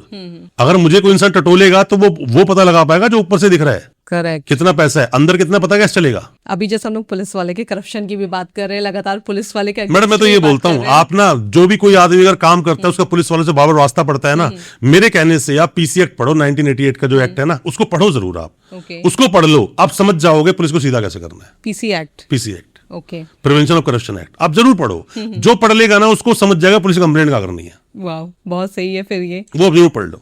तो क्या सारे पुलिस वाले खराब होते हैं या सिस्टम सही पुलिस वाले को सरवाइव नहीं करने देता? मैम पता है क्या होता है कि देखो, ऐसा होता है कि जिन लोगों को सही से रहना है ना, वो तो करप्ट सिस्टम में आकर भी अपने ऊपर आंच नहीं आने देते। ओके, पर ये सच है मैम कि एक झुंड है ना, झुंड है अगर भेड़ियों का, तो सबको भेड़ियों को मांसाहारी बनना ही पड़ेगा, क्योंकि उनको वही मिलना है वहां पर। एक केस आ रहा है, हर केस मैनिपुलेट किया जा रहा है, हर केस मैनिपुलेट किया जा रहा है, तो एक शरीफ आदमी जो कि ईमान से ड्यूटी करना चाहता है, उसे करने का देंगे लोग, फिर उसकी ईमानदारी कहां देगी? कुछ कुछ जगहों पर उसकी ईमानदारी दिखेगी, जहां वो सिस्टम से बच पा रहा या है, जहां ट्रांसफर बच ही हो नहीं जाएगा। पा रहा है वो बचेगा नहीं। या ट्रांसफर किसी केस में नहीं मानेगा, आयु बदल जाएगा, वो आयु बना किसी केस का, उसमें वो सही से बात नहीं कर रहा है, बड़े ऊपर से फोन आ गया, वो बदल देंगे, दूसरा आयु आ जाएगा।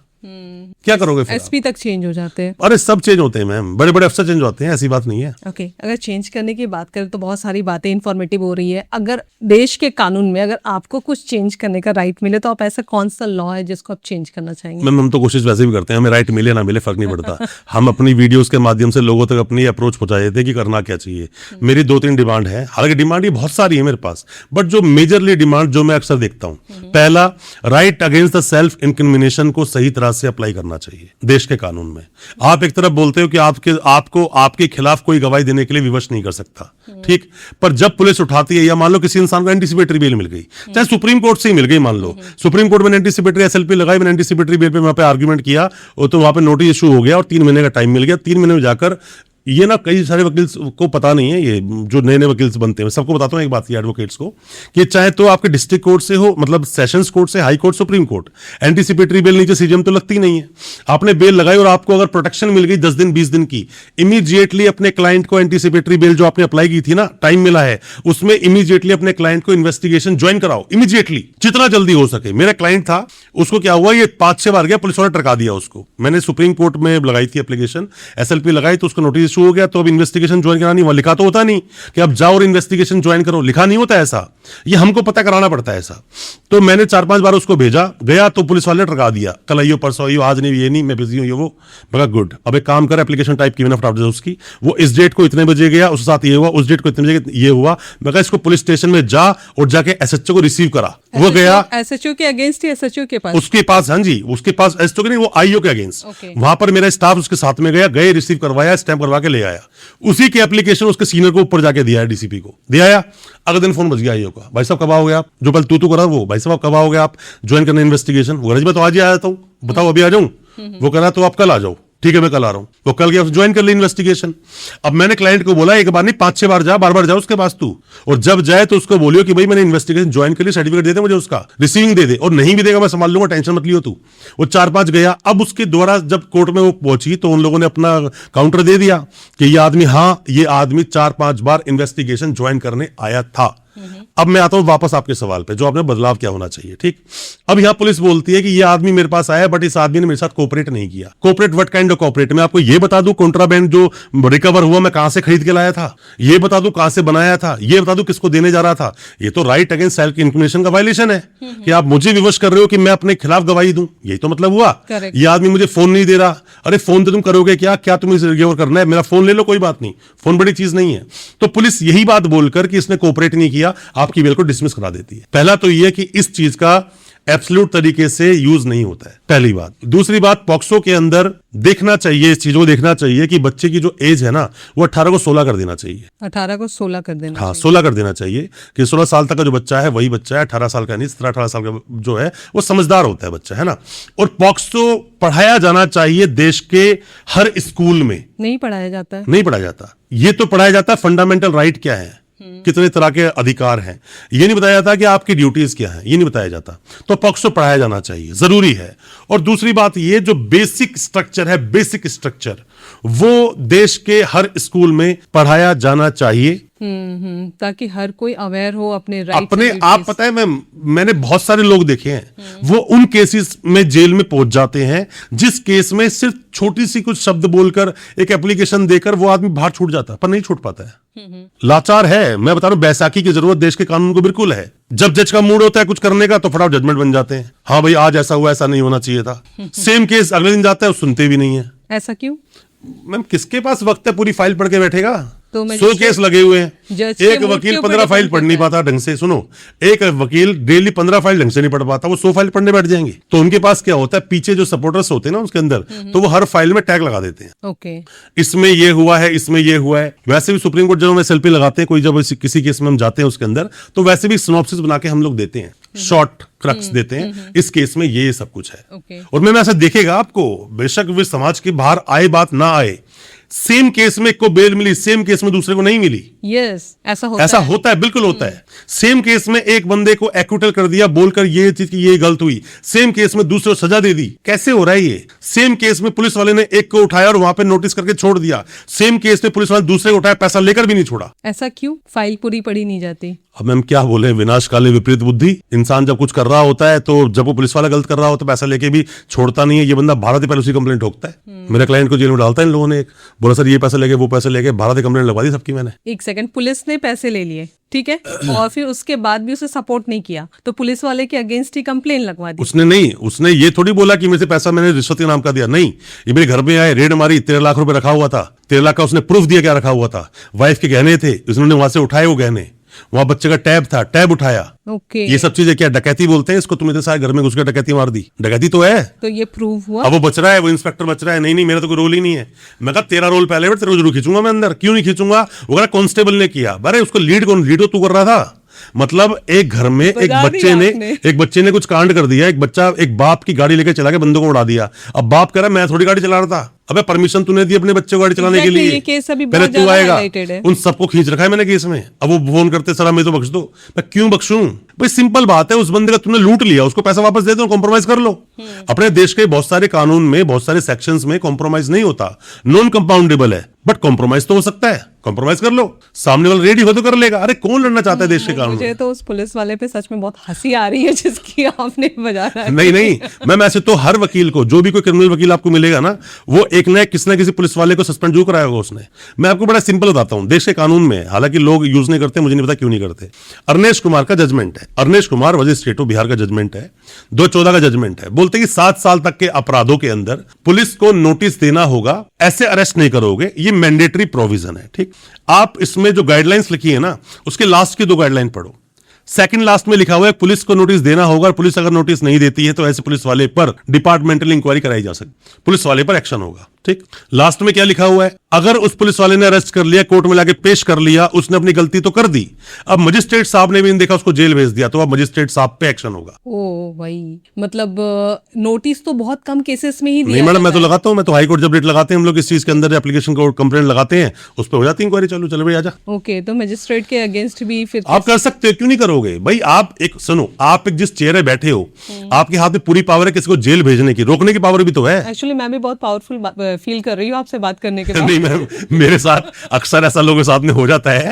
एक्चुअली जब हिटलर बोलता है, हिटलर जब बोलता था कि जब हिटलर जिस तरह से अपनी स्पीच दिया करता, लोगों को लगता था, देखो एक बड़ी फेमस एक स्लोगन है उसके अंदर कि इंसान को इतना दबा दो कि जिंदा रहने में ही वो अपने आप की सक्सेस माने। तो ऐसा कई बार पुलिस पिक्चर क्रिएट कर देती है कुछ लोगों के साथ, उसको उठाते हैं। अरे मैं रोज देखता हूं, बंदे को उठाया, ढंग से तोड़ा, मारा पीटा, पैसा भी लिया, गाली भी दी, उसके बाप को भी 2 थप्पड़ पड़े, उसको जेल भी भेज दिया, तो भी जी हुजूर, जी सर, जी सर। इसको बोलते हैं कि एक इंसान को इतना दबा दो, इतना उसको बर्बर उसकी हालत कर दो कि जिंदा रहना ही अपनी आप की वो आजादी समझे। तो ये जेल पहुंचे, जो बाहर आते हैं तो भी जी हुजूर, जी सर। मैं बोलता है जी हुजूर जी से क्या होता है? ये फालतू फंड का आदमी, चोर एक नंबर का। जब मुझे मिलता मैं कहता हूं तूने पैसे लिए थे, से रिश्वत मांगी थी तूने, बेटा मेरे पल्ले मत पड़ जाइयो, टांग दूंगा तेरे को मैं। और नॉर्मल पब्लिक तो हाथ वो पुलिस वाला गायब हो जाता है वहां से, और इस आदमी में दम नहीं है, मेरे क्लाइंट में दम नहीं है कि उसके ऊपर एक्शन कर दे। मैं बोलता हूं एक्शन कर, कहता नहीं सर, डर, मैम डर को कैसे निकालूं उसके दिल से? एग्जैक्टली, नॉर्मल इंसान तो हाथ जोड़ के खड़ा हो जाता है। एक बंदा बोलता है मुझे, एक बंदा बोलता है सर ये डेट जिंदगी भर मैं मरते दम तक नहीं भूलूंगा, 15 मई इतने बजे इस साल में इन लोगों ने सर मुझे उठाया था, और सर मुझे बहुत मारा था, कह रहा बहुत मारा, मेरी वाइफ रात भर बाहर खड़ी रही, पैसा देने के बावजूद भी इन लोगों ने मुझे मारा, और मुझ पर सर वो चीजें डाल दी जो चीजें कभी मेरा दूर दूर तक लिंक नहीं था, पैसा भी लूटा, मारा भी, जेल भी भेजा। हालांकि उसकी बेल करवा दी, बाहर आ गया बंदा, आप केस लड़ रहे हैं हम उसका। वो कहता है कि सर मैं जीवन में इस डेट को नहीं भूल सकता। एग्जैक्टली, सर जब जब ये डेट आती है तब तब मुझे वो एपिसोड याद आता है। मानसिक रूप से इंसान बहुत परेशान। वो कहता है मैं उस एपिसोड को डिलीट कर देना चाहता हूँ अपने दिमाग से, पर ऐसा कोई सॉफ्टवेयर बना नहीं ना कि आपकी वर्स्ट मेमोरीज को निकाल दे। एक आम इंसान को अगर जेल में बंद करके, थाने में बंद करके मारा पीटा जाए तो उसकी मानसिक स्थिति बहुत खराब मैम होगी। उसकी वाइफ की भी सोचो ना, उसकी वाइफ बेचारी कितनी परेशान, और अच्छा पढ़ा लिखा आदमी है। मैं ये भी नहीं बोलता कि अनपढ़ के साथ ऐसा कुछ हो रहा है, पढ़ा लिखा आदमी है, उसे क्या बोलोगे आप? अब बात क्या होती है ना कि हम आपके हक के लिए लड़ तो लेंगे, हम वकील हैं, हमारा काम ही लड़ना, पंगे लेना हमारा काम है, हम तो आपके हक के लिए लड़ लेंगे। अरे पहला कदम तो आप वकालतनामा तो आप दोगे ना, वकालतनामा अटॉर्नी आप दोगे। अब मान लो मैं आपके लड़ रहा हूं, पंगा ले लिया बड़ा मैंने, मतलब थोड़ा युद्ध तो छिड़ गया जाके ईरान के और बीच में, अब बीच में कंट्री बोल रही मैं नहीं लड़ूंगा। भाई क्यों लड़ेगा? तू लड़, पूरा लड़। एग्जैक्टली, लड़ो तो पूरा लड़ो, लड़ना है तो पूरा लड़ना है, नहीं लड़ना तो शुरुआत भी नहीं करनी है। बिल्कुल पीछे नहीं हटना, पीछे नहीं हटना है। जब हम कोर्ट में खड़े होकर जब किसी आयु का क्रॉस कर रहे होते हैं ना, जब सवाल पूछता हूं मैं टाइट होकर, ये बता वो बता, बहुत लंबा चलता है, उठ जाता है पीछे हमारा क्लाइंट, सर ये कुछ करेगा तो नहीं, या ये और एलिगेशंस तो हम पे नहीं लगा। अरे खत्म हो गया चैप्टर, अब तो ट्रायल चल रहा है, वो कर क्या लेगा पुलिस वाला? पर डरता है वो। सबसे मतलब बुरी बात ये लगती है ना सर कि पुलिस हमारी सुरक्षा के लिए है, लेकिन जब वो हमें इस तरीके से परेशान करती है ना, नॉट सारे पुलिस वाले, लेकिन जो पुलिस वाले ऐसे परेशान करते हैं ना, तो लोगों का जीना मुश्किल हो जाता है। मैम पुलिस वाला ना आपके ज्ञान से डरता है, वो आपसे नहीं डरता है। पुलिस वाला इस काले कोट से डरता है, पुलिस वाला एक वकील की नॉलेज से डरता है, वो उस वकील से नहीं डरता है, मैं फिर बोल रहा हूँ, वो उस वकील से, इंसान से नहीं डरता है। वो कहता है मुझसे बड़ा नहीं हो सकता ही अगर मैं अपनी पावर को यूज करूंगा तो, पर वो जानता है, इसको कानून पूरा पता है, और कानून का क्योंकि मैं तो अपनी वर्दी की आड़ में कुछ कर रहा हूं, कल मेरी वर्दी उतरवाएगा पहले। मैं बता रहा हूं मैं आपको, जिस वर्दी का अभिमान उस पुलिस वाले को है ना, उसके पीछे पड़ के पहले वर्दी उतरवाओ, उसकी सस्पेंड करवाओ। अगर वो आपके साथ गलत कर रहा है तो मैम उसके तब तक ही है पहचान। एक इंसान छोड़ो, इस दुनिया में कोई भी चीज कितनी कीमती सही, बिकते ही 2 कौड़ी की हो जाती है, बिकते ही 2 कौड़ी की हो जाती है। चाहे कितनी ही बड़ी पोजीशन पे कोई अफसर बैठा हो, जिस दिन बिक गया वो 2 कौड़ी का है मेरी नजर में, मेरी नजर में 2 कौड़ी का है वो। सही बात है सर। क्योंकि मैं जब मुझे खड़ा होकर बोल दूंगा, जाते हुए कोर्ट में आ गया 20 लाख दिए थे मैंने तेरे को, और वो भागेगा वहां से कि तो बीच में बोल रहा है मेरे को पकड़ के। मैम फैक्ट है ये चीज। इंसान क्यों, लोग पैसा लेकर भी लोग साथ गलत करते हैं, कैसे करते हैं मुझे नहीं पता। हमने तो ये सुना था कि गैर कानूनी धंधे जो होते हैं उसमें कमिटमेंट की बहुत बड़ी वैल्यू होती है। कमिटमेंट भी चलता है सब कुछ। ये पुलिस वाले पैसे लेके भी फिर भी काम लोगों के नहीं करते। इवन जो गुंडे होते हैं उनसे भी उनको मंथली जाते हैं। हर जगह जाता है मैम। आपके ही जहां भी आप रहोगे 2-4-5 किलोमीटर आगे पीछे देखोगे आप, तो हर जगह सिस्टम चल ही ऐसे रहा है मैम। अब मैं ये तो नहीं बोल सकता कि पुलिस का सिस्टम गलत है, मैं ये नहीं बोल सकता। भाई पुलिस ने हम लोगों को सिक्योरिटी दी हुई है ना, और हम ये भी नहीं बोल सकते नहीं नहीं उनकी ड्यूटी है, पैसा किस बात के लेते हैं, ये थोड़ी होता है। तू ले कर ले। अब कोई बंदा बोले कि नहीं शरत पे जो आदमी खड़ा है सैलरी मिली तो इसलिए वो खड़ा हुआ है, एक तो ही मतलब है, तू जा खड़ा हो जा। जज्बा होता है इंसान में, एक जज्बा होता है। मैंने काला कोट पहना, काला कोट पहन के जब कोर्ट में खड़े, जज्बा होता है हमारे में। अरे उस समय थोड़ी तो पैसे के नोट गिन रहा है हमारे सामने। करेक्ट। वो जज्बा है उस वक्त, आर पार। जज कुछ बोलेगा देख लेंगे भाई, लड़ेंगे तेरे लिए। पुलिस वाला कुछ बोलेगा देख लेंगे। कुछ भी कोर्ट में गोली चल जाती है, कोर्ट में हम फिर भी खड़े रहते हैं। जज्बा होता है मैम। आप जब क्या अपनी जब आप कमिटमेंट कर देते हो ना अपनी एक ड्रेस से, एक कमिटमेंट कर देते हो कि मैं पीछे नहीं हटूंगा, टिके रहना है, टिके रहना है फिर। तो सर आज की वीडियो जो है ना काफी इंफॉर्मेटिव रही है। मुझे लगता है ये जो छोटे छोटे क्वेश्चंस जो हमारे कॉन्वर्सेशंस हुए हैं, ये आम इंसान जिनके पास नॉलेज की कमी है उनके लिए काफी हेल्पफुल साबित होगी। आपको ये वीडियो कैसी लगी कमेंट बॉक्स में कमेंट्स करना ना भूलें। वीडियो अच्छी लगी हो तो लाइक शेयर सब्सक्राइब जरूर करें, और साथ ही इसके साथ साथ अपने सुझाव रखें हमारे साथ, और इसके साथ साथ हंसते रहिए, मुस्कुराते रहिए और देश हित में कार्य करना ना भूलें। जय हिंद, जय भारत।